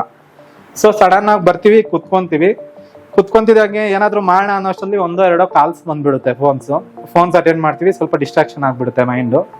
ಸೊ ಆಚೆ ಹೋಗ್ಬಿಟ್ಟು ಕಾಫಿ ಕುಡ್ಕೊಂಡ್ ಬರೋಣ ಅಂತ ಕೆಲವ್ರು ಹೋಗ್ತಾರೆ, ಕೆಲವ್ರು ರೆಸ್ಟ್ ರೂಮ್ ಹೋಗ್ತಾರೆ. ಆತರ ಬೇರೆ ಒಬ್ಬೊಬ್ರು ಒಂದೊಂದ್ ತರ ಇರ್ತಾರೆ. ಅವ್ರು ಹೋಗ್ಬಿಟ್ಟು ಅವ್ರ ರೊಟೀನ್ ಕೆಲಸ ಮಾಡ್ಕೊಂಡು ಮತ್ತೆ ಬ್ಯಾಕ್ ಆಗ್ತಾರೆ. ಸೊ ಆಚೆಗೆ ಹೋಗಿ ಬರೋ ಅಷ್ಟರಲ್ಲಿ ನಮ್ಮ ಮೈಂಡ್ ಅಲ್ಲಿ ಎಲ್ಲೆಲ್ಲ ಓಡಾಡಿರುತ್ತೆ. ನಮ್ಮ ಮೈಂಡ್ ನೈಟ್ಗೆ ಏನ್ ತಿನ್ನೋಣ ಅಂತಾನು ಕೆಲವ್ರಿಗೆ ಓಡಾಡಿರುತ್ತೆ, ಮತ್ತೆ ನಾನು ಸಂಡೇಗೆ ಏನ್ ಪ್ಲಾನ್ ಮಾಡ್ಕೊಳ್ಳೋಣ ಅಂತಾನು ಓಡಾಡಿರುತ್ತೆ. ಕೆಲವ್ರು ಗರ್ಲ್ ಫ್ರೆಂಡ್ ಹತ್ರ ಮಾತಾಡ್ತಾ ಇರ್ತಾರೆ, ಮೆಸೇಜ್ ಮಾಡ್ತಾ ಇರ್ತಾರೆ. ಅಂದ್ರೆ ಒಬ್ಬೊಬ್ರದ್ದು ಒಂದೊಂಥರ ಏನೋ ಒಂದು ಡಿಸ್ಟ್ರಾಕ್ಷನ್ ಆಗಿರುತ್ತೆ, ಅಲ್ಲಿ ಬೇರೆ ಬಗ್ಗೆ ಮಾತಾಡ್ಬಿಟ್ಟು ಬಂದಿರ್ತಾರೆ. ಸೊ ಬಂದ್ಬಿಟ್ಟು ಕುತ್ಕೊಂಡು ಮತ್ತೆ ಸರಿ ವರ್ಕ್ ಮಾಡೋಣ ಅಂತ ಇಷ್ಟೊತ್ತು ಟೆನ್ಷನ್ ಇತ್ತು, ಅದಿತ್ತು, ಅದಕ್ಕೆ ನಾನು ಹೋಗಿ ಕಾಫಿ ಕುಡ್ಕೊ ಬಂದೆ, ನನ್ಗೆ ಇವಾಗ ಮೈಂಡ್ ರಿಲ್ಯಾಕ್ಸ್ ಆಯ್ತು, ಇವಾಗ ವರ್ಕ್ ಮಾಡ್ತೀನಿ ಅಂತ ಮತ್ತೆ ಕುತ್ಕೊಂತಾರೆ. ಮತ್ತೆ ಕುತ್ಕೊಂಡು ಸ್ವಲ್ಪ ಹೊತ್ತು ಅದ್ರ ಬಗ್ಗೆ ರಿಸರ್ಚ್ ಮಾಡೋ ಅಷ್ಟರಲ್ಲಿ ಇನ್ನೂ ಒಂದೇನೋ ಒಂದು ಡಿಸ್ಟ್ರಾಕ್ಷನ್ ಆಗುತ್ತೆ. ಸೊ ಒಂದು ಮ್ಯೂಸಿಕ್ ಕೇಳೋಣ ಅಂತ ಕಿವಿಗೆ ಹೆಡ್ಸೆಟ್ ಹಾಕೊಂಡು ವರ್ಕ್ ಮಾಡೋದಕ್ಕೆ ಸ್ಟಾರ್ಟ್ ಮಾಡ್ತಾರೆ ಕೆಲವರು. ಇನ್ನು ಕೆಲವ್ರು ಏನಂದ್ರೆ ಇನ್ನ ಏನೋ ಎಂಕ್ವೈರಿ ಮಾಡಕ್ ಹೋಗಿರ್ತಾರೆ ಸೋಷಿಯಲ್ ಮೀಡಿಯಾದಲ್ಲಿ, ನಮ್ದು ರಿಲೇಟೆಡ್ ರಿಸರ್ಚ್ ಮಾಡೋಣ ಅಂತ ಹೋಗಿರ್ತಾರೆ. ಬಟ್ ಟಾಪಿಕ್ ಇನ್ನೆಲ್ಗೋ ಹೇಳ್ಕೊಂಡು ಹೋಗ್ಬಿಡುತ್ತೆ. ಅದರಲ್ಲಿ ಸೋಷಿಯಲ್ ಮೀಡಿಯಾದಲ್ಲಿ ಅಂದ್ರೆ ಬೇರೆ ಪೇಜಸ್ ಎಲ್ಲ ಬರ್ತಾ ಇರುತ್ತಲ್ಲ, ಒಂದ್ರ ಮೇಲೆ ಒಂದು ಕ್ಲಿಕ್ ಮಾಡ್ಕೊಂಡು ಹೋದಾಗ ಇವಾಗ ಮಾಡೋ ಕೆಲಸ ಬಿಟ್ಬಿಟ್ಟು ಬೇರೆ ಲೋಕಕ್ಕೆ ಹೋಗ್ಬಿಟ್ಟಿರ್ತಾರೆ. ಅವ್ರದೇ ಲೋಕದಲ್ಲಿ ಅವರು ತಿರ್ಗಾಡ್ತಾ ಇರ್ತಾರೆ. ನಾವಿಲ್ಲಿ ನಮ್ಗೆ ಗೊತ್ತಿರಲ್ಲ, ನಾವು ಕೆಲ್ಸಕ್ಕೆ ಅಂತಾನೆ ಹೋಗಿರ್ತೀವಿ ಆ ಚಾನಲ್ಗೆ, ಬಟ್ ಡಿಸ್ಟ್ರಾಕ್ಷನ್ ಬೇರೆ ಕಡೆ ಕರ್ಕೊಂಡು ಹೋಗ್ಬಿಟ್ಟಿರುತ್ತೆ. ಸೊ ಈ ತರ ಟೈಮ್ ಸ್ಪೆಂಡ್ ಆಗ್ತಾ ಇರುತ್ತೆ, ಗೊತ್ತಾಗ್ತಾ ಇರಲ್ಲ. ನೆಕ್ಸ್ಟ್ ಏನಾಗುತ್ತೆ, ಒಂದು 3 hours ಆಗುತ್ತೆ, 4 hours ಆಗುತ್ತೆ, ಇದೇ ತರನೇ ಮಾಡ್ತಾ ಇರ್ತಾರೆ, ರಿಪೀಟೆಡ್ ಆಗ್ತಾ ಇರುತ್ತೆ. ಸೊ ರಿವ್ಯೂಸ್ ಮೀಟಿಂಗ್ಸ್ ನಡೀತಾ ಇರುತ್ತೆ ಮಾಮೂಲಿಯಾಗಿ, ಸ್ಟ್ರಾಟಜೀಸ್ ಎಲ್ಲಾನು ನಡೀತಾ ಇರುತ್ತಲ್ಲ. ರಿವ್ಯೂ ಮೀಟಿಂಗ್ ಅಲ್ಲೂ ಅವರು ರಿಫ್ಲೆಕ್ಟ್ ಆಗ್ತಾ ಇರ್ತಾರೆ ಯಾವಾಗ್ಲೂ ಇದ್ರಲ್ಲಿ ಪ್ರೋಗ್ರೆಸ್ ಇಲ್ಲ, ಇದು ಪ್ಲಾನ್ ಮಾಡಿಲ್ಲ, ಈ ಪ್ರಾಬ್ಲಮ್ ನಿಮ್ದು ಫಸ್ಟ್ ಇಂದ ಲಾಸ್ಟ್ ವರ್ಗು ಇದೇ ಪ್ರಾಬ್ಲಮ್ ರಿಪೀಟೆಡ್ ಆಗ್ತಾ ಇದೆ, ನಾವ್ ಎಷ್ಟೇ ಹೇಳಿದ್ರು ಪ್ರೋಗ್ರೆಸ್ ಕಾಣಿಸ್ತಾ ಇಲ್ಲ, ಎಂಪ್ಲಾಯಿ ಪ್ರೋಗ್ರೆಸ್ ಅಲ್ಲಿ ರಿಪೋರ್ಟ್ ಇಲ್ಲ ಅಂತ ನಾವು ಹೇಳ್ತಾ ಇರ್ತೀವಿ ವೀಕ್ಲಿ ರಿಪೋರ್ಟ್. ಸೊ ವೀಕ್ಲಿ ರಿಪೋರ್ಟ್ಗೆ 2 ತರ ಪ್ಲಾನ್ ಮಾಡ್ಕೊಂಡಿರ್ತಾರೆ ಅವರು. ಒಬ್ರು ಅವತ್ತು ವೀಕ್ಲಿ ಮೀಟಿಂಗ್ ಇದೆ ಅಂತ ಅವ್ರಿಗೆ ಏನಾದ್ರು ಡೇಟ್ ಸಮೇತ ಕರೆಕ್ಟ್ ಆಗಿ ಗೊತ್ತಿದ್ರೆ ಅವತ್ತು ಬಂಕೆ ಹಾಕೊಂಡ್ಬಿಡ್ತಾರೆ ಒಂದು. ಇನ್ನೊಂದು ಪ್ಲಾನ್, ಈ ಮಂತ್ ಅಲ್ಲಿ ನನಗೆ ಆಬ್ಸೆಂಟ್ಸ್ ಎಷ್ಟಿದೆ, ಸೊ ಇಷ್ಟಕ್ಕೆ ನಾನು ಸ್ಯಾಲ್ರಿ ಕಟ್ ಮಾಡಲ್ಲ ಅಂತ ನಾನು ಯಾಕೆ ತಗೋಬಾರ್ದು, ನಾನು ಇವಾಗ ಎಷ್ಟೇ ವರ್ಕ್ ಮಾಡಿದ್ರು ಕಂಪ್ನಿ ಕೊಡುತ್ತೋ ಇಲ್ವೋ ಸೆಕೆಂಡ್ರಿ, ಅವ್ರು ಬೆಳಿತಾರೆ ಆಗ್ಲಿ ನಾನ್ ಬೆಳೆಯಲ್ಲ ಅಂತ ಥಿಂಕ್ ಮಾಡೋರು ಇರ್ತಾರೆ ಕಂಪ್ನಿಯಲ್ಲಿ. ಸೊ ಆತರ ಥಿಂಕ್ ಮಾಡ್ಕೊಂಡು ಕೆಲವರು ಇರೋ ಲೀವ್ಸ್ ಎಲ್ಲ ತಗೊಂಡ್ಬಿಡೋಣ, ಯುಟಿಲೈಸ್ ಮಾಡ್ಕೊಂಡ್ಬಿಡೋಣ ಅಂತ ರಜೆಗಳು ತಗೊಂಡು ಹೋಗೋರು ಇರ್ತಾರೆ ಕೆಲವರು. ಕರೆಕ್ಟ್ ಆಗಿ ಇವಾಗ 30 days ಒಂದು ಲೀವ್ ಇದೆ ಅಂದ್ರೆ ಆ ಲೀವ್ ಏನೋ ಒಂದು ಪ್ಲಾನ್ ಮಾಡ್ಕೊಂಡ್ಬಿಟ್ಟು ಹಾಕೊಂಡ್ಬಿಟ್ಟಿರ್ತಾರೆ. ಅವ್ರಿಗೇನು ಕೆಲಸ ಇಲ್ದಿರೋನು ಆ ಲೀವ್ ತಗೊಂಡ್ಬೇಡ ಅಂತ ಪ್ಲಾನ್ ಮಾಡ್ಕೊಂಡು ಹಾಕೊಂಡ್ಬಿಟ್ಟಿರ್ತಾರೆ. ಆ ತರ ಜನನು ಇರ್ತಾರೆ ಎಂಪ್ಲಾಯೀಸ್ ಅಲ್ಲಿ. ಸೊ ಈ ತರ ವರ್ಕ್ ಮಾಡ್ತಾ ಇರ್ತಾರೆ. ಲಾಸ್ಟ್ ಏನಾಗುತ್ತೆ, ಔಟ್ಪುಟ್ ಒಂದಿನ ಬರುತ್ತೆ, ಎಂಪ್ಲಾಯಿ ಪರ್ಫಾರ್ಮೆನ್ಸ್ ಅಲ್ಲಿ ರಿಸಲ್ಟ್ಸ್ ಬರ್ತಾ ಇಲ್ಲ, ನಮ್ಗೆ ಸ್ಯಾಟಿಸ್ಫ್ಯಾಕ್ಷನ್ ಇಲ್ಲ ಅಂತ ಕಂಪ್ನಿ ಸಡನ್ ಆಗಿ ವಿತೌಟ್ ಪ್ರೇಯರ್ ನೋಟಿಸ್ ಅಂದ್ರೆ ಟೈಮ್ ಗುಡ್ದಾಗ ಕೊಡ್ದಿರಾ ಫೈರ್ ಮಾಡ್ಬಿಡ್ತಾರೆ ಅನ್ಕೊಳ್ಳಿ. ಕಂಪ್ನಿಯಿಂದ ಆಚೆಗೆ ಹೋಗ್ತಾ ಇರ್ತಾನೆ, ಆವಾಗ ಅವ್ನಿಗೆ ರಿಯಲೈಸ್ ಆಗುತ್ತೆ ನನ್ಗೆ ಮಂತ್ಲಿ ಕಮಿಟ್ಮೆಂಟ್ಸ್ ಇದೆ, ಸೊ ನಾನು ಬೈಕ್ಗೆ EMI ಕಟ್ಟಬೇಕು, ನಾನು ಬೇರೆ ಬೇರೆ ಕಮಿಟ್ಮೆಂಟ್ಸ್ ಇದೆ, ರೆಂಟ್ ಕಟ್ಟಬೇಕು, ಮತ್ತೆ ನನಗೆ ಡೈಲಿ ಮೇಂಟೆನೆನ್ಸ್, ನಾನು ಏನು ಟೀ ಕುಡಿತಿದ್ದೀನಿ ಕಾಫಿ ಕುಡಿತೀನಿ ಅದಕ್ಕೆಲ್ಲ ಖರ್ಚಿಗೆ ದುಡ್ಡು ಬೇಕು, ಈ ದುಡ್ಡೆಲ್ಲ ನಾನು ಇವಾಗ ಹೆಂಗೆ ಸಡನ್ ಆಗಿ ಅಂತ ಬಾಧೆನೂ ಪಡ್ತಾನೆ. ಅಥವಾ ಇನ್ನೊಬ್ರು ಅವ್ನಿಗೆ ಬಾಧೆ ಆಗ್ದಿದ್ರು ಒಂದೊಂದು ಸಿಚುವೇಶನ್ ಅಲ್ಲಿ ಕರೆಕ್ಟ್ ನಾನು ಮಾಡಿಲ್ಲ ಕೆಲಸ ಅದಕ್ಕೆ ಫೈರ್ ಮಾಡಿದ್ದಾರೆ ಅಂತ ಅವನಿಗೆ ಇದಾಗಿರುತ್ತೆ. ಬಟ್ ಆಪೋಸಿಟ್ ಎಂಪ್ಲಾಯ್ಸ್ ಇತ್ತಲ್ಲ ಜೊತೆ ಎಂಪ್ಲಾಯ್ಸ್, ಅವ್ರಿಗೊಂಥರ ಫೀಲಿಂಗ್ ಸ್ಟಾರ್ಟ್ ಆಗ್ಬಿಡುತ್ತೆ, ಇಷ್ಟ ದಿನ ನಮ್ ಜೊತೆ ಇದ್ದ ಇವತ್ತು ಸಡನ್ ಆಗಿ ಆಚೆ ಹೋಗ್ತಿದ್ದಾನೆ ಅಂತ ಅವ್ರಿಗೆ ಫೀಲಿಂಗ್ ಸ್ಟಾರ್ಟ್ ಆಗುತ್ತೆ. ಅವ್ನ ಲೈಫ್ ಯಾವ ತರ ಸಡನ್ ಆಗಿ ಹಿಂಗ್ ತೆಗ್ಬಿಟ್ರೆ ಹೆಂಗೆ. ಇದು ಸ್ಟಾರ್ಟ್ಅಪ್ ಕಂಪ್ನಿ ಆಗಿದ್ರಿಂದ ಈ ತರ ಎಲ್ಲ ಪ್ರಾಬ್ಲಮ್ಸ್ ಆಗ್ತಿದೆ. ಬಟ್ BPOಗೆ ಎಲ್ಲಾದ್ರೂ ಹೋದ್ರೆ ಅಲ್ಲಿ 2 months 3 months ನೋಟಿಸ್ ಪೀರಿಯಡ್ ಇರುತ್ತೆ, ಆವಾಗ ತೆಗಿತಾರೆ. ಅಷ್ಟ್ರಲ್ಲಿ ನಾವು ಬೇರೆ ಕಂಪ್ನಿ ಆದ್ರೂ ಚೂಸ್ ಮಾಡ್ಕೋಬಹುದು. ಈ ತರನು ಕೆಲವರು ಥಿಂಕ್ ಮಾಡ್ತಾ ಇರ್ತಾರೆ. ಸೊ ಈ ತರ ಬೇರೆ ಬೇರೆ ತರ ಮೈಂಡ್ ವರ್ಕ್ ಆಗ್ತಾ ಇರುತ್ತೆ. ಮೈಂಡ್ ಸೆಟ್ ಒಬ್ಬೊಬ್ರದ್ದು ಒಂದೊಂದ್ ತರ ಇರುತ್ತೆ. ಅದು ಅನಾಲಿಟಿಕ್ಸ್ ಮಾಡ್ಬೇಕು ಅಂದ್ರೆ ನಾವು ಅವ್ರ ಹತ್ರ ಒಂದು ಕಂಟಿನ್ಯೂಸ್ 1 week 10 days ಮಾತಾಡಿದ್ರೆ ಅವ್ರ ಮೈಂಡ್ ಯಾವ ತರ ಯಾವ ಸಿಚುವೇಶನ್ ಅಲ್ಲಿ ಯಾವ ತರ ರಿಯಾಕ್ಟ್ ಆಗ್ತಾರೆ ಅನ್ನೋದು ನಮ್ಗೆ ಗೊತ್ತಾಗ್ತಾ ಇರುತ್ತೆ. ಸೊ ಈ ತರ ಇರುತ್ತೆ situations, employ mind set situations. ಈ ತರ ಫೈರ್ ಮಾಡಿದ್ಮೇಲೆ ಏನ್ ಮಾಡ್ತಾರೆ ಕೆಲವರು, ಇಮಿಡಿಯೇಟ್ ಓಕೆ ಆಗಿದೆ ನೆಕ್ಸ್ಟ್ ಹುಡ್ಕೋಣ ಅಂತಾದ್ರೂ ಕೆಲವರು ಹೋಗ್ತಾರೆ. ಸೊ ಹೇಗೋ ಇದಾಗಿದೆ ಅಲ್ವಾ, ಕಂಪ್ನಿ ಬಿಟ್ಟಿದ್ದೀನಲ್ಲ, ಮನೇಲಿ ಹೇಳೋಣ, ಇನ್ನೂ ಒಂದು ಸ್ವಲ್ಪ ಟೈಮ್ ತಗೊಂಡು ಮತ್ತೆ ಸ್ಟಾರ್ಟ್ ಮಾಡೋಣ ಫ್ರೆಶ್ ಆಗಿ, ಅವಾಗ ಕೆಲ್ಸಕ್ಕೆ ಹೋಗ್ಬೋದು ಅಂತ ಗ್ಯಾಪ್ನು ತಗೊಂತಾರೆ. ಗ್ಯಾಪ್ ತಗೊಂಡು ಊರಲ್ಲಿ ನಿಂತೋಗಿರೋರು ಎಷ್ಟೋ ಜನನ್ನ ನಾನು ನೋಡಿದೀನಿ ಆಲ್ರೆಡಿ. ಮತ್ತೆ ಬರೋದಕ್ಕೆ ಅವ್ರಿಗೆ ಎಷ್ಟು ಒದ್ದಾಡ್ತಾರೆ ಅಂದ್ರೆ ವರ್ಷಗಳೇ ಆಗೋಗಿರುತ್ತೆ ವಾಪಸ್ ಮತ್ತೆ ಕೆಲ್ಸಕ್ಕೆ ಹೋಗ್ಬೇಕು ಅಂದ್ರೆ. ಆ ತರ ಥರ್ಡ್ ಟೈಪ್ ಆಫ್ ಎಂಪ್ಲಾಯೀಸ್ ಅಂದ್ರೆ ಈ ತರ ಡಿಫ್ರೆಂಟ್ ಅವ್ರಿಗೆ ಡಿಫ್ರೆಂಟ್ ಆಗಿ ಮೈಂಡ್ ಸೆಟ್ ಆಗುತ್ತೆ. ಸೊ ಮೈಂಡ್ ಸೆಟ್ ಯಾವತ್ತೂ ಒಂದೇ ತರ ಇರಲ್ಲ, ಬಟ್ ನಾವು ಮಾಡೋ ವರ್ಕ್ ಯಾವ ತರ ಮಾಡ್ತಿದೀವಿ ಅನ್ನೋದ್ರ ಮೇಲೆ ನಮ್ಮ ರಿಸಲ್ಟ್ಸ್, ನಮ್ಮ ಪ್ರೋಗ್ರೆಸ್ ಗೊತ್ತಾಗುತ್ತೆ. ನಾವು ಕನ್ಸಿಸ್ಟೆಂಟ್ ಆಗಿ ಗ್ರೋ ಆಗ್ಬೇಕು, ನೆಕ್ಸ್ಟ್ ಲೆವೆಲ್ ಬೆಳಿಬೇಕು ಅಂದ್ರೆ ಯಾವಾಗ್ಲೂ ನಾವು ಹೊಸದನ್ನ ಕಲಿತಾ ಇರ್ಬೇಕು. ಮತ್ತೆ ಏನಿರುತ್ತೋ ನಮ್ಗೆ ಆಫೀಸ್ ವರ್ಕ್ ಅಲ್ಲಿ ಅದ್ರಲ್ಲಿ ಅದನ್ನ ಬಿಟ್ಟು ಏನ್ ಕಲಿಬಹುದು, ನಾನು ಇಷ್ಟೇ ವರ್ಕಾ ಇನ್ನ ಏನಾದ್ರು ಕಲಿಬಹುದಾ, ನಾನು ಡೆವಲಪ್ ಮಾಡ್ಕೊಂಡು ಪ್ರೂವ್ ಮಾಡ್ಕೋಬಹುದಾ, ನೆಕ್ಸ್ಟ್ ಸ್ಟೇಜ್ಗೆ ಹೋಗ್ಬೋದಾ ಅನ್ನೋದ್ರ ತರ ಥಿಂಕ್ ಮಾಡೋರು ಜಾಸ್ತಿ ಕಡಿಮೆ ಇದ್ದಾರೆ. ಸೊ ಆ ತರದ್ ಎಂಪ್ಲಾಯೀಸ್ ಕಂಪ್ನೀಸ್ ಸಿಗೋದು ಅಷ್ಟು ಈಸಿ ಇಲ್ಲ. ಸಿಕ್ಕಿದಾಗ ಅವ್ರು ಅಷ್ಟೇ ಫಾಸ್ಟ್ ಇದಾರೆ ಅಂದ್ರೆ ಅವ್ರ ಅಪ್ರೈಸಲ್ ಕೊಡ್ಬೇಕಾಗುತ್ತೆ. ಅವ್ರಿಗೆ ಹೆಂಗೆ ಅಪ್ರೈಸಲ್ ಕೊಡ್ತೀವೋ ಅಷ್ಟು ಫಾಸ್ಟ್ ಆಗಿ ಅವ್ರನ್ನು ಗ್ರೋ ಆಗ್ತಾ ಇರ್ತಾರೆ, ಮತ್ತೆ ಕಂಪ್ನಿನ ಗ್ರೋ ಮಾಡ್ಕೊಂಡು ಹೋಗ್ತಾರೆ. ಸೊ ನಮ್ ಟೀಮಲ್ಲಿ ನಾನು ಯಾವ ತರ ಯಾವಾಗ್ಲೂ ಥಿಂಕ್ ಮಾಡ್ತೀನಿ ಅಂದ್ರೆ ಪ್ರತಿಯೊಬ್ಬರನ್ನ ಒಂಥರ ಲೀಡರ್ ರೆಡಿ ಮಾಡ್ಕೋಬೇಕು. ಅವ್ರಿಗೆ ಮಾಡೋ ಕೆಲ್ಸಕ್ಕಿಂತ ಎಲ್ಲಾ ಕೆಲ್ಸಗಳು ಕಲ್ತ್ಕೊಂಡು ಅವರು ಬೇರೆ ಯಾರಾದ್ರೂ ಬಂದ್ರು ಈಸಿಯಾಗಿ ಕಲ್ತ್ಕೊಂತ ಡೆವಲಪ್ ಮಾಡ್ಕೊಂತ ಹೋಗ್ತಾ ಇರ್ಬೇಕು ಕಂಪ್ನಿನ. ಅಕಸ್ಮಾತ್ ನಾವಿಲ್ಲ ಅಂದ್ರೂ ಕಂಪ್ನಿನ ಗ್ರೋ ಮಾಡ್ಕೊಂಡು ಹೋಗ್ಬೇಕು ಅನ್ನೋದ್ರ ಲೆವೆಲ್ ಅಲ್ಲಿ ನಾನ್ ಥಿಂಕ್ ಮಾಡ್ತೀನಿ, ಯಾರೇ ಆಗ್ಲಿ ಎಂಪ್ಲಾಯೀಸ್ ಇದ್ರೆ. ಬಟ್ ಇಲ್ಲಿ ಏನ್ ಮಾಡ್ತಾರೆ ಅಂದ್ರೆ ಬೆಳೆಯೋದಕ್ಕೆ ಎಲ್ಲರೂ ಇಂಟ್ರೆಸ್ಟ್ ತೋರಿಸ್ತಾ ಇರ್ತಾರೆ. ನಾನು ಇವಾಗ ಈ ಕೆಲಸ ಬಿಟ್ಬಿಟ್ಟು ಬೇರೆ ಕೆಲ್ಸಕ್ಕೆ ಹೋಗ್ಬಿಡ್ತೀನಿ ಸರ್, ನಾನು ಮಾಡ್ತೀನಿ ಸರ್ ಅಂತ. ಬಟ್ ಅದ್ರ ರಿಲೇಟೆಡ್ ನಾಲೆಜ್ ಬೆಳೆಸ್ಕೋಬೇಕು ಅಂತ ಯಾರು ಥಿಂಕ್ ಮಾಡಲ್ಲ. ಫಸ್ಟ್ ನಾನು ನಾಲೆಜ್ ಬೆಳೆಸ್ಕೊಂಡು ಮತ್ತೆ ನಾನು ರೆಡಿ ಆಗಿದ್ದಾಗ ಅವ್ರಿಗೇನು ಕ್ವಶನ್ ಕೇಳಿದ್ರು ನಾನು ಆನ್ಸರ್ ಮಾಡೋಕ್ ರೆಡಿ ಇದ್ದಾಗ ನನಗೆ ಆಟೋಮೆಟಿಕ್ ಕೆಲಸ ಕೊಟ್ಟೇ ಕೊಡ್ತಾರೆ. ಯಾಕಂದ್ರೆ ನನಗೆಲ್ಲ ನಾಲೆಜ್ ಇದೆ, ಆಲ್ರೆಡಿ ನಾನು ಮಾಡ್ತಾ ಇದ್ದೀನಿ ಅದ್ರ ಬಗ್ಗೆ. ಸೊ ಈ ಸ್ಕಿಲ್ ಡೆವಲಪ್ ಮಾಡ್ಕೊಳ್ಳೋದಕ್ಕೆ ಟೈಮ್ ಇರಲ್ಲ ಅವ್ರಿಗೆ, ಯಾಕಂದ್ರೆ ಆಫೀಸ್ ವರ್ಕ್ ಅಲ್ಲೇ ಎಲ್ಲ ಕಲ್ತ್ಬಿಡ್ಬೇಕು. ಆಫೀಸು ಒಂಥರ ಟ್ರೈನಿಂಗ್, ಖಾಲಿ ಇದ್ದಾಗ ಕಲೀಲಿ, ಒಳ್ಳೇದು, ಒಪ್ಕೊಂತೀನಿ. ಬಟ್ ಖಾಲಿ ಇದ್ದಾಗ ಏನ್ ಮಾಡ್ತಾ ಇರ್ತಾರೆ, ಮೊಬೈಲ್ ನೋಡ್ಕೊಂಡು ಇಲ್ಲ ಮಾತಾಡ್ಕೊಂಡು ಈ ತರ ಟೈಮ್ ಪಾಸ್ ಮಾಡ್ಕೊಂಡು ಹೋಗ್ಬಿಡ್ತಾರೆ ಜಾಸ್ತಿ ಜನ. ಬಟ್ ಖಾಲಿ ಇದ್ದಾಗ ಓದಲ್ಲ, ಖಾಲಿ ಇಲ್ದೇ ಇದ್ದಾಗ ಕೆಲಸ ಇರೋರ್ಗೆ ಬಂದ್ಬಿಟ್ಟು ಡಿಸ್ಟರ್ಬ್ ಮಾಡೋದನ್ನು ಒಂಥರ ತಪ್ಪೆ.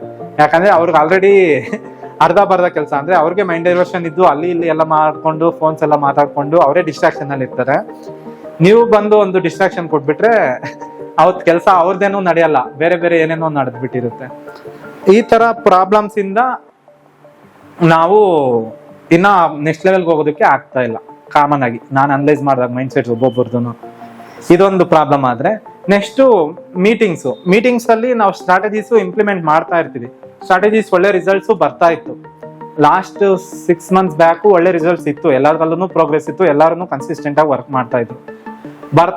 ಬರ್ತಾ ಈ ಮೈಂಡ್ ಸೆಟ್ ಯಾವಾಗ ಯಾರು ಕೇಳ್ತಾ ಇಲ್ಲ ಬಿಡು, ಏನು ಇವಾಗ ಮಾಡ್ದಿದ್ರು ನಡೆಯುತ್ತೆ ಅನ್ನೋ ತರ ಯಾವ ತರ ಮೈಂಡ್ ಸೆಟ್ ಚೇಂಜ್ ಆಗ್ತಾ ಬಂತು ಡೇ ಬೈ ಡೇ. ಎಲ್ಲಾರು ಅವ್ರ ಕಂಫರ್ಟ್ ಝೋನ್ಗೆ ಅವ್ರು ಬಂದ್ಬಿಟ್ರು. ನಾನು ರಿವ್ಯೂ ಆಲ್ಮೋಸ್ಟ್ ಒಂದು 3 months ಆಯ್ತು ರಿವ್ಯೂ ಮೀಟಿಂಗ್ ಮಾಡಿ ನಾನು ನಿಲ್ಸ್ಬಿಟ್ಟೆ. ಚೈತ್ರ ಮಾಡೋದಕ್ಕಾಗಲಿಲ್ಲ ಅನ್ಸುತ್ತೆ. ಸೊ ರಿಪೀಟೆಡ್ ಆಗಿ ಮಿಸ್ಟೇಕ್ಸ್ ಮತ್ತೆ ಫಸ್ಟ್ ಹೇಗ್ ಮಾಡ್ತಿದ್ರು ಅದೇ ಮಿಸ್ಟೇಕ್ಸ್ಗೆ ಮತ್ತೆ ಬಂದ್ಬಿಡ್ತು. ಇಲ್ಲಿ ರಿವ್ಯೂ ಪ್ರಾಬ್ಲಮ್ ಬಂತು, ನಾವೇನೇನು ಸ್ಟ್ರಾಟಜಿ ಹಾಕಿದ್ವಿ, ಫಸ್ಟ್ ಯಾವ್ಯಾವ್ದು ರಿಪೋರ್ಟ್ಸ್ ಎವ್ರಿ ವೀಕ್ ನಾವಿಲ್ದಿದ್ರು ಇರ್ಬೇಕು ಅಂತಿದ್ರು, ಅದನ್ನ ಚೆಕ್ ಮಾಡ್ಲಿಲ್ಲ. ಓವರ್ ಆಲ್ ಆಗಿ ಪ್ರೋಗ್ರೆಸ್ ನಾನು 3 months 6 months ಚೆಕ್ ಮಾಡಿದ್ರೆ ಜಾಸ್ತಿ ಡೌನ್ ಆಗಿದೆ. ಯಾಕೆ ಅಂತ ಹೋಗಿ ನೋಡಿದ್ರೆ ಅಪ್ಡೇಟ್ ಇಲ್ಲ, ಅಂದ್ರೆ ಸೋಷಿಯಲ್ ಮೀಡಿಯಾದಲ್ಲಿ ಪ್ರೋಗ್ರೆಸ್ ಕಡಿಮೆ ಆಗಿದೆ. ಸೊ ಜನಕ್ಕೆ ರೀಚ್ ಆಗೋದನ್ನು ಕಡಿಮೆ ಆಗಿದೆ, ಇದರಿಂದ ರಿಸಲ್ಟ್ಸ್ ಕಡಿಮೆ ಆಗಿದೆ. ಇದಕ್ಕೆ ಯಾಕೆ ಮತ್ತೆ ಏನ್ ಪ್ರಾಬ್ಲಮ್ ಅಂತ ನೋಡಕ್ ಹೋದ್ರೆ, ಇಂಡಿವಿಜುವಲ್ ಆಗಿ ಚೆಕ್ ಮಾಡಿದ್ರು ರಿಪೋರ್ಟ್ಸ್ ಕರೆಕ್ಟಾಗಿ ಫಸ್ಟ್ ಯಾವ ತರ ಮೇಂಟೈನ್ ಮಾಡ್ತಿದ್ರು ಪ್ರತಿಯೊಬ್ರು, ಆ ರಿಪೋರ್ಟ್ಸ್ ಆಲ್ರೆಡಿ ಕೆಲವರು ಮಾಡದೇ ನಿಲ್ಲಿಸ್ಬಿಟ್ಟಿದ್ದಾರೆ, ಕೆಲವ್ರು ಮಾಡ್ತಾ ಇದ್ದಾರೆ. ಆ ತರ ಪ್ರಾಬ್ಲಮ್ಸ್ ಬಂದ್ಬಿಡ್ತು ಪ್ರತಿಯೊಂದು.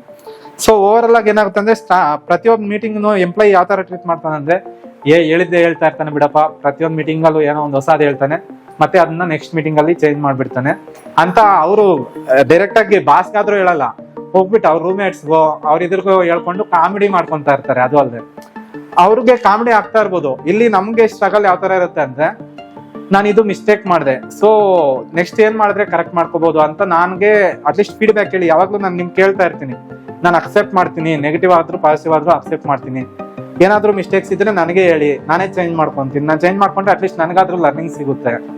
ನೀವು ಹೋಗಿ ಬೇರೆಯವ್ರ ಹತ್ರ ಮಾಡೋದ್ರಿಂದ ನಿಮ್ಗೆ ಒಂದ್ ಸ್ವಲ್ಪ ಹೊತ್ತು ಎಂಟರ್ಟೈನ್ಮೆಂಟ್ ಆಗ್ಬೋದು, ಬಟ್ ನೆಕ್ಸ್ಟ್ ಡೇ ಬಂದಾಗ ನಾನು ಹೇಳಿದ್ದೆ ಕೇಳಲೇಬೇಕಾಗಿರ್ತಲ್ಲ. ಅದ್ರ ಬದಲು ಹೊಸದು ಥಿಂಕ್ ಮಾಡ್ಬೇಕು ಅಂದ್ರೆ, ನೈನ್ ಮೈಂಡ್ಗೆ ನಾನು ಕೆಲಸ ಕೊಡ್ಬೇಕು ಅಂದ್ರೆ ನಾನೇನ್ ಮಿಸ್ಟೇಕ್ಸ್ ಮಾಡ್ತಿದ್ದೀನಿ ಅಂತ ನಂಗೆ ಗೊತ್ತಾಗ್ಬೇಕು ಫಸ್ಟ್. ಸೊ ಏನಾದ್ರು ಮಿಸ್ಟೇಕ್ಸ್ ಇದೆ ಸರ್, ಇದು ಈ ತರ ಮಾಡಿದ್ರೆ ಇನ್ನ ಚೆನ್ನಾಗಿ ಬರುತ್ತೆ ಸರ್, ಅಲ್ಲ ಇದು ವರ್ಕ್ ಆಗ್ತಿಲ್ಲ ಸರ್, ಇದನ್ನೇನಾದ್ರೂ ಮಾಡ್ಬೋದೇನೋ ನೋಡಿ, ಆತರ ನೀವು ಫೀಡ್ಬ್ಯಾಕ್ ಕೊಟ್ಟಾಗ ಹೌದು ಇದು ಅವ್ರು ಹೇಳ್ತಿದಾರೆ ಅಂದ್ರೆ ಕರೆಕ್ಟ್ ಏನೋ ಅಂತ ನಾನನ್ನು ಚೆಕ್ ಮಾಡ್ಬೋದು. ನಾನು ನೆಕ್ಸ್ಟ್ ಏನ್ ಮಾಡಿದ್ರೆ ಕರೆಕ್ಟ್ ಆಗ್ಬೋದು ಅಂತ ನಾನು ಥಿಂಕ್ ಮಾಡ್ಬೋದು. ಪ್ರತಿಯೊಬ್ರು ಒಬ್ಬೊಬ್ರು ಒಂದೊಂದರ ಮೀಟಿಂಗ್ ನ ಫಿಕ್ಸ್ ಮಾಡ್ತಾರೆ. 90ಗೆ 100ಗೆ ಬರೀ ಒಂದು 5% 10% ಇಲ್ಲಿ ಟೈಮ್ ಪಾಸ್ ಆದ್ರೂ ಆಗುತ್ತೆ ಅಂತ ಕೆಲವ್ರು ಬಂದು ಇಲ್ಲಿ ನಿಂತ್ಕೊಂತಾರೆ. ಇನ್ನು ಕೆಲವ್ರು ಯಾವ ತರ ಥಿಂಕ್ ಮಾಡ್ತಾರೆ ಅಂದ್ರೆ, ಇನ್ನು ಬೇರೆ ಆಪ್ಷನ್ ಇಲ್ಲ, ಕೇಳಲೇಬೇಕು, ಹೋಗಿ ಕುತ್ಕೊಂಡು ಕೇಳೋಣ ಅಂತಾನು ಕೆಲವ್ರು ಥಿಂಕ್ ಮಾಡ್ತಾರೆ. ಇನ್ ಕೆಲವರು ಎಂಟರ್ಟೈನ್ಮೆಂಟ್ಗೋಸ್ಕರನು ಕುತ್ಕೊಂತಾರೆ, ಏನಾದ್ರು ಎಂಟರ್ಟೈನ್ಮೆಂಟ್ ಸಿಗುತ್ತೆ ನಮ್ಮ ಮೀಟಿಂಗ್ ಅಲ್ಲಿ ಅಂತ. ಸೊ ಈ ತರ ಥಿಂಕ್ ಮಾಡ್ತಾ ಇರ್ತಾರೆ. ಮೀಟಿಂಗ್ ಇಂದ ನಾನ್ ಏನ್ ಕಲಿಬಹುದು, ಮತ್ತೆ ನಾನು ಏನ್ ಡೆವಲಪ್ ಮಾಡ್ಕೋಬಹುದು, ಕಂಪ್ನಿನ ಯಾವ ತರ ಬೆಳೆಸಬಹುದು ಅಂತ ಥಿಂಕ್ ಮಾಡೋದು ಕಡಿಮೆ ಜನ ಇರ್ತಾರೆ ಕಂಪ್ನಿಯಲ್ಲಿ.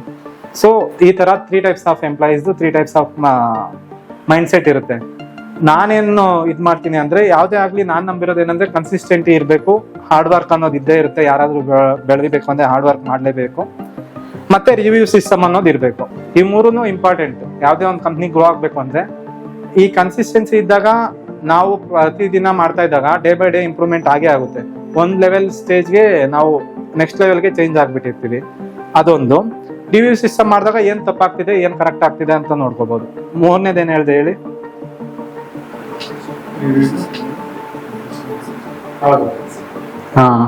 ಹಾರ್ಡ್ ವರ್ಕ್ ಇದೆಯಲ್ಲ, ಹಾರ್ಡ್ ವರ್ಕ್ಗೆ ಆಲ್ಟರ್ನೇಟಿವ್ ಇಲ್ಲ. ಯಾರೇ ಆಗ್ಲಿ ಸಕ್ಸಸ್ಫುಲ್ ಪೀಪಲ್ ಆಗಿರ್ಲಿ, ಯಾರೇ ಆಗಿರ್ಲಿ, ಹಾರ್ಡ್ ವರ್ಕ್ ಮಾಡಿರೋರು ಮಾತ್ರನೇ ಎಂಡ್ ರಿಸಲ್ಟ್ ನೋಡೋಕ್ಕಾಗುತ್ತೆ. ಯಾಕಂದ್ರೆ ಇನಿಷಿಯಲ್ ಸ್ಟೇಜ್ ಅಲ್ಲಿ ಫಂಡ್ ಮ್ಯಾನೇಜ್ಮೆಂಟ್ ಏನು ಇರಲ್ಲ ಸ್ಟಾರ್ಟ್ಅಪ್ ಅವ್ರಿಗೆ. ಸೊ ಅವ್ರಿಗೆ ಒಂದೇ ಒಂದು ಆಪ್ಷನ್, ಹಾರ್ಡ್ ವರ್ಕ್ ಮಾಡ್ಲೇಬೇಕಾಗುತ್ತೆ. ಹಾರ್ಡ್ ವರ್ಕ್ಗೆ ಸಬ್ಸ್ಟಿಟ್ಯೂಟ್ ಹುಡ್ಕೋಕ್ ಹೋದ್ರೆ ಫಂಡ್ ಇರ್ಬೇಕಾಗಿರುತ್ತೆ. ಸೊ ಇಲ್ಲಿ 2 ತರ ಆಪ್ಷನ್ಸ್ ಇರುತ್ತೆ. ಒಂದು, ನಾವೇ ಎಕ್ಸರ್ಸೈಸ್ ಮಾಡ್ಬಿಟ್ಟು ನಮ್ಮನೆಯಲ್ಲೇ ಬಾಡಿನ ಕರಗಿಸ್ಬೇಕಾಗುತ್ತೆ, ಇಲ್ಲ PT ತಗೊಂಡು ದುಡ್ಡು ಖರ್ಚು ಮಾಡಿ ಬಾಡಿನ ರೆಡಿ ಮಾಡ್ಕೋಬೇಕಾಗುತ್ತೆ. ಇಲ್ಲಿ ದುಡ್ಡು ಇರೋರು ಏನ್ ಮಾಡ್ತಾರೆ, ಈಸಿಯಾಗಿ ಆಗ್ಬೇಕು, PT ತಗೊಂತಾರೆ, ರೆಡ್ಯೂಸ್ ಮಾಡ್ಕೊಂತಾರೆ. ಬಟ್ ನಮ್ಗೆ ಸ್ಟಾರ್ಟ್ಅಪ್ಸ್ಗೆ ದುಡ್ಡು ಇರಲ್ವಲ್ಲ, ನಾವು ಹಾರ್ಡ್ ವರ್ಕ್ ಆಪ್ಷನ್ನೇ ಚೂಸ್ ಮಾಡ್ಬೇಕಾಗುತ್ತೆ. ಸೊ ಹಾರ್ಡ್ ವರ್ಕ್ ಅಲ್ಲೇ ಹೋಗ್ಬೇಕಾಗುತ್ತೆ.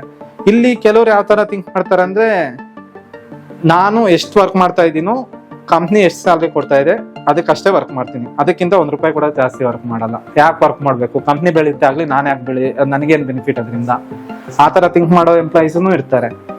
ಸೊ ಇವೆಲ್ಲ ಅದನ್ನ ಅನಲೈಸ್ ಮಾಡ್ಬಿಟ್ಟು ಅವ್ರು ಯಾವ ತರ ಥಿಂಕ್ ಮಾಡ್ತಾರೋ ಅದೇ ತರ ಕಂಪ್ನಿ ಕೂಡ ಥಿಂಕ್ ಮಾಡ್ಬೇಕಾಗಿರುತ್ತೆ. ಒಂದ್ ಸಿಚುವೇಶನ್, ಒಂದ್ ಸ್ಟೇಜ್ ವರ್ಗೂ ಅವ್ರಿಗೆ ಇದು ಕೊಡ್ಬೋದು. ಬಟ್ ನೆಕ್ಸ್ಟ್ ಸ್ಟೇಜ್ಗೆ ಏನಾಗುತ್ತೆ ಅಂದ್ರೆ, ಇವನಿಂದ ನಮ್ಗೆ ಬೆನಿಫಿಟ್ ಆಗ್ತಿದ್ಯಾ ಇಲ್ಲ ಲಾಸ್ ಆಗ್ತಿದ್ಯಾ.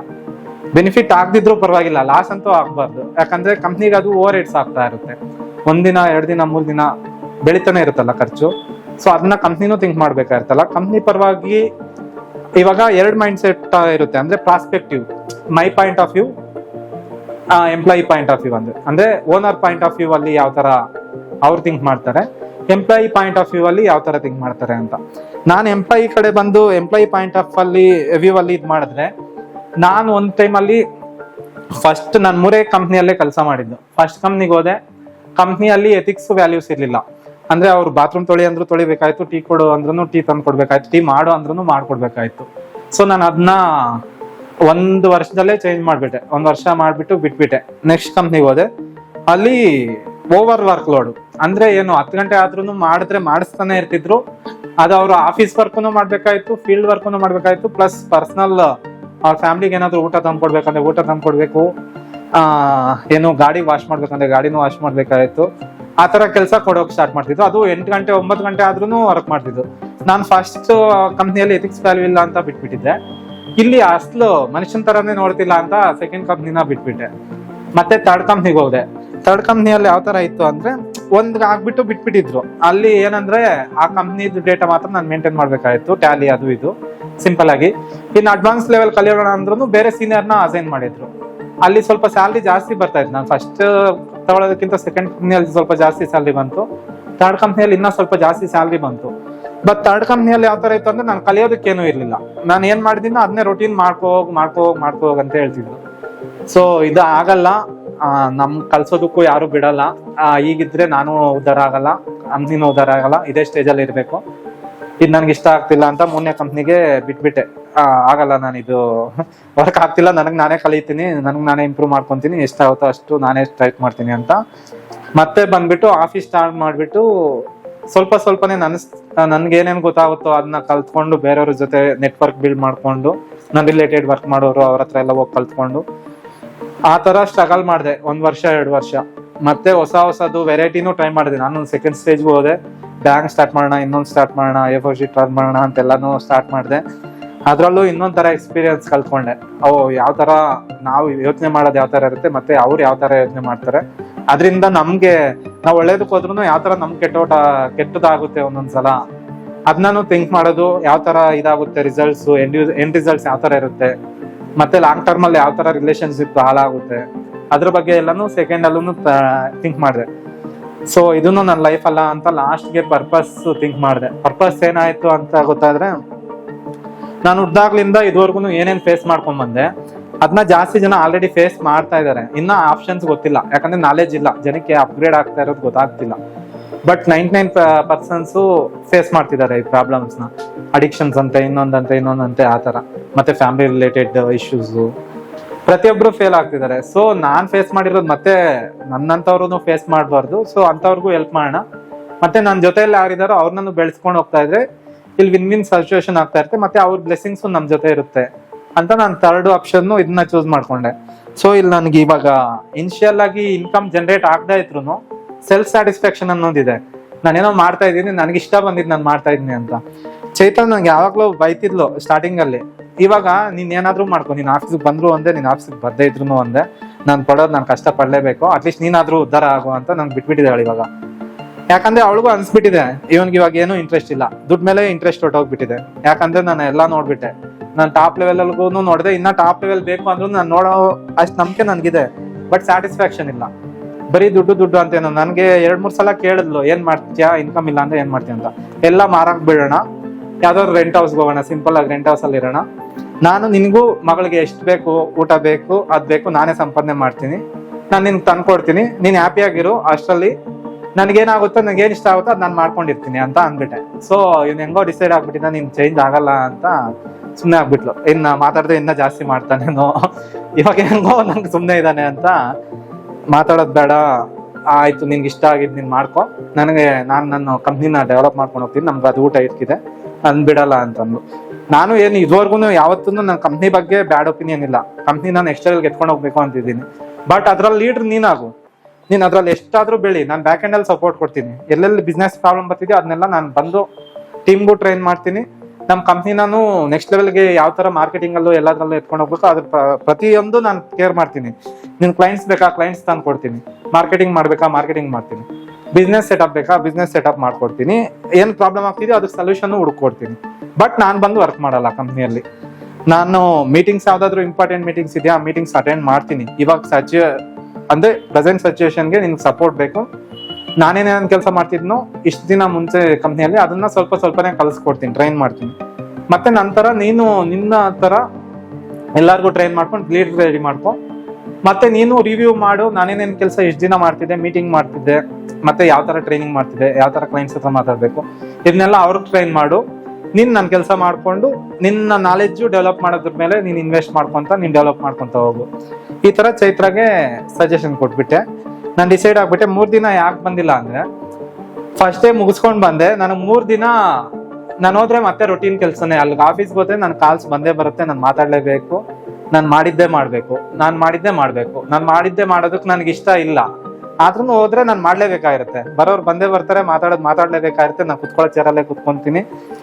ಒಬ್ರಲ್ಲ ಇಬ್ರು ಬಂದೇ ಬರ್ತಾರೆ ರಿಲೇಟೆಡ್ ಸರ್ವಿಸ್ಗೆ ಅಂತ ನನ್ಗೆ ಗೊತ್ತು. ನಾನು ಆಫೀಸಿಗೆ ಬಂದೆ ನನಗೆ ನನ್ ರಿಲೇಟೆಡ್ ಗಿಂತ ಬೇರೆ ರಿಲೇಟೆಡ್ ಜಾಸ್ತಿ ಬರ್ತಾರೆ ಅಂತ ಗೊತ್ತು. ಬಟ್ ಇವತ್ತು ಒಳ್ಳೆ ವಿಷಯ ಏನಾಯ್ತು ಅಂದ್ರೆ, ಇಬ್ರು ಹುಡುಗಿರು ಬಂದಿದ್ರಲ್ಲ, ಅವರು ಅಷ್ಟೇ 30 ಇಯರ್ಸ್ ಒಬ್ರಂತೆ, 32 ಇಯರ್ಸ್ ಏನೋನಂತೆ, ನನ್ನ ಏಜೆ. ಬಟ್ ಇನ್ನು ಅವ್ರು ಇವಾಗ ಸ್ಟಾರ್ಟ್ ಆಗ್ತಿದ್ದಾರೆ. ಅಂದ್ರೆ ನಾನು ಆಲ್ರೆಡಿ ಇಷ್ಟೊಂದು ಮಾಡ್ಕೊಂಡ್ ಬಂದ್ಬಿಟ್ಟಿನಲ್ಲ, ಇವಾಗ ನನ್ನ ಏಜ್ ಅವರು ಇನ್ನ ಈ ಸ್ಟೇಜ್ಗೆ, ಗ್ರೌಂಡ್ ಸ್ಟೇಜ್ಗೆ ಬರ್ತಾ ಇದಾರೆ. ನಾನು ಆಲ್ರೆಡಿ ಅದನ್ನೆಲ್ಲ ಮುಗಿಸ್ಕೊಂಡ್ ಬಂದ್ಬಿಟ್ಟಿನಲ್ಲ ಅಂತ ನನಗೆ ನಾನೇ ಮೋಟಿವೇಶನ್ ಆದೆ. ಒಂದು ಇನ್ನೊಬ್ಬ ಹುಡುಗಿ ಫುಲ್ ಸ್ಕಿನ್ ಅಲ್ಲಿ ಮಚ್ಚೆಗಳು, ಬ್ಲಾಕ್ ಮಚ್ಚೆಗಳಿದ್ದು. ಏನ್ ಇಶ್ಯೂ, ಯಾಕೆ ಮ್ಯಾರೇಜ್ ಆಗಿಲ್ಲ? ಅವ್ರ ಮ್ಯಾರೇಜ್ ಆಗಿಲ್ವಂತೆ. ನನ್ ಮ್ಯಾರೇಜ್ ಆಗಿದೆ ಅಂತ ಕೇಳಿದೆ. ಒಬ್ರು ಆಗಿದೆ ಅಂದ್ರು, ಇನ್ನೊಬ್ರು ಆಗಿಲ್ಲ ಅಂತಂದ್ರು. ಬಟ್ ಅವ್ರಿಗೆ ಎಷ್ಟು ಓಪನ್ ಆಗಿ ಮಾತಾಡಲ್ಲ ಅಂದ್ರೆ, ಸರ್ ಈ ತರ ಇಶ್ಯೂ ಇತ್ತು, ನನ್ಗೆ ಫ್ಯಾಮಿಲಿಯಲ್ಲಿ ಜೆನೆಟಿಕ್ಸ್ ಇತ್ತು, ಜೆನೆಟಿಕ್ಸ್ ಇಂದ ನನಗೆ ಬಂದಿರೋದು, ಇದು ನನ್ ಕ್ಯೂರ್ ಆಗಲ್ಲ ಅನ್ಸುತ್ತೆ. ಸೊ ನನಗೆ ಯಾರನ್ನು ಇಷ್ಟನೂ ಪಡಲ್ಲ. ಸೊ ನಾನು ಡಿಸೈಡ್ ಆಗ್ಬಿಟ್ಟಿನಿ ಮೆಂಟಲಿ, ನನ್ಗೆ ಮ್ಯಾರೇಜ್ ಬೇಡ, ಏನು ಬೇಡ, ಏನಿದೆಯೋ ಅದು ನಡ್ಸ್ಕೊಂಡು ಹೋಗ್ತೀನಿ ಅನ್ನೋ ತರ ಡಿಸೈಡ್ ಆಗ್ಬಿಟ್ಟಿನಿ ಅಂದು. ನನಗೆ ಒಂದು ಏನೋ ಹೇಳ್ಬೇಕು ಅಂತ ಅನಿಸ್ತು. ನಾನು ನಾನು 3 ಮಂತ್ಸ್ ನಿನ್ಗೆ ಫ್ರೀ ಆಗಿ ಟ್ರೈನಿಂಗ್ ಕೊಡ್ತೀನಿ, ನೀನೇನ್ ನನಗೆ ಪೇ ಮಾಡ್ಬೇಡ. ನಾನೊಂದು ಮಿಷಿನ್ ತರಿಸಿದ್ನಿ, ಅದರಿಂದ ನೀರ್ ಬರುತ್ತೆ. ಮನುಷ್ಯನ ಬಾಡಿಯಲ್ಲಿ 70% ವಾಟರ್ ಇರುತ್ತೆ. ಸೊ ವಾಟರ್ ಯಾವಾಗ ನೀನ್ ಚೇಂಜ್ ಮಾಡ್ತೀಯೋ ಅವಾಗ ನಿನ್ನ ಒಳಗಡೆ ಇನ್ನರ್ ಸೆಲ್ಸ್ ಚೇಂಜ್ ಆಗ್ತವೆ. ಸೊ ಅದರಿಂದ ನಿನ್ಗೆ ಔಟ್ಪುಟ್ ಬರ್ಬೋದು. ಯಾಕಂದ್ರೆ ನಾನು ಈ ತರ ಜಾಸ್ತಿ ಜನಕ್ಕೆ ಆಲ್ರೆಡಿ ಅದ್ರಲ್ಲಿ ರಿಲೇಟೆಡ್ ರಿಸರ್ಚ್ ಮಾಡಕ್ ಹೋದಾಗ ಜಾಸ್ತಿ ಜನಕ್ಕೆ ಬೆನಿಫಿಟ್ಸ್ ಆಗಿದೆ. ಸೊ ಕೆಲವರು ವೈಟ್ ಪ್ಯಾಚಸ್ ಆಗ್ತಲ್ಲ ನಮ್ಮ ಬಾಡಿ ಎಲ್ಲ, ಅದ್ರದ್ದೆಲ್ಲ ಕ್ಯೂರ್ ಆಗ್ಬಿಟ್ಟಿದೆ. ಸೊ ನೀನೇನ್ ನನಗೆ ದುಡ್ಡು ಕೊಡ್ಬೇಡ, 3 ಮಂತ್ಸ್ ನಾನು ಫ್ರೀ ಆಗಿ ತಂದ್ಕೊಡ್ತೀನಿ. ನನ್ನ ಮನೇಲಿ ಆಲ್ರೆಡಿ ಇದೆ ಮಿಷಿನ್. ಸೊ ನಾನು ನಿನ್ಗೆ 3 ಮಂತ್ಸ್ ವಾಟರ್ ತಂದ್ಕೊಡ್ತೀನಿ, ನೀನ್ ಯೂಸ್ ಮಾಡು. ಸೊ ರಿಸಲ್ಟ್ಸ್ ಬರೋ ಹಂಗಿದ್ರೆ ಮತ್ತೆ ನಿನ್ ಇಷ್ಟ, ಅದು ನೀನ್ ತಗೊಂತೀಯ ಬಿಡ್ತೀಯ ನಿನ್ ಇಷ್ಟ. ಬಟ್ ನಾನಂತೂ ನಿನ್ಗೆ ಹೆಲ್ಪ್ ಮಾಡ್ತೀನಿ ಅಂದ್ಲು. ಅವ್ರಿಗೆ ಒಂಥರ ಮೋಟಿವೇಶನ್ ಆಗಿ ಫೀಲ್ ಆದ್ಲು. ಜೆನೆಟಿಕ್ಸ್ ಅಂದ್ರೆ ಬರೀ 40% ಅಷ್ಟೇ ಜೆನೆಟಿಕ್ಸ್. ನಮ್ ಪೇರೆಂಟ್ಸ್ ಯಾವ ತರ ಇದ್ರೋ ಅದು ನಮ್ಗೆ 99% ಬರುತ್ತೆ. ಸೊ ನಮ್ಮ ಅಪ್ಪನ್ಗೆ ಹಾರ್ಟ್ ಅಟ್ಯಾಕ್ ಇದೆ ಅಂದ್ರೆ ನನ್ಗೂ 99% ಚಾನ್ಸಸ್ ಇರುತ್ತೆ. ಬಟ್ ಅದು 40%. ಇನ್ನು 60% ನಮ್ಮ ಮೇಲೆ ನಮ್ಗೆ ಡಿಪೆಂಡ್ ಆಗಿರುತ್ತೆ. ಸೊ ನಾವು ನಮ್ಗೆ ಬಾಡಿಗೆ ಕರೆಕ್ಟ್ ಆಗಿ ಮೇಂಟೈನ್ ಮಾಡ್ಕೊಂಡು ಕರೆಕ್ಟ್ ಆಗಿದ್ರೆ ಅದೇನ್ ಬರಲ್ಲ. ಬಟ್ ನಾವ್ ಇಗ್ನೋರ್ ಮಾಡ್ಕೊಂತ ನೆಗ್ಲೆಕ್ಟ್ ಮಾಡಿದ್ರೆ, ನಮ್ ತಂದೆಗೆ ಹ್ಯಾಬಿಟ್ಸ್ ಏನು ಇರಲಿಲ್ಲ, ಆದ್ರೂ ಬಂದಿತ್ತು. ಸೊ ನಾನೇನಾದ್ರು ಹ್ಯಾಬಿಟ್ಸ್ ಸ್ಟಾರ್ಟ್ ಮಾಡಿದೀನಿ ಅಂದ್ರೆ ಅವಾಗ ನನ್ಗೆ ಅದು 100% ಬಂದ್ಬಿಡುತ್ತೆ. ಯಾಕಂದ್ರೆ ಜೆನೆಟಿಕ್ಸ್ ಇರುತ್ತಲ್ಲ ಆ ತರ. ಕೆಲವ್ರಿಗೆ ಅದಾಗುತ್ತೆ, ಕೆಲವ್ರಿಗೆ ನಂದು ಜೆನೆಟಿಕ್ಸ್ ಏನಾದ್ರು ನಮ್ ತಾತನಿಗೆ ಮ್ಯಾಚ್ ಆಗೋ ತರ ಇದ್ರೆ ಅವಾಗ ನನಗೆ ಬರೋ ಚಾನ್ಸಸ್ ಇರಲ್ಲ. ನಮ್ ತಾತನಿಗೆ ಏನ್ ಇಶ್ಯೂಸ್ ಇತ್ತೋ ಆ ಇಶ್ಯೂಸ್ ನನಗೆ ಬರೋ ತರ ಇರುತ್ತೆ. ಆ ತರ ಒಬ್ಬೊಬ್ಬರಿಗೆ ಒಂದೊಂದ್ ತರ ಇಶ್ಯೂಸ್ ಇರುತ್ತೆ.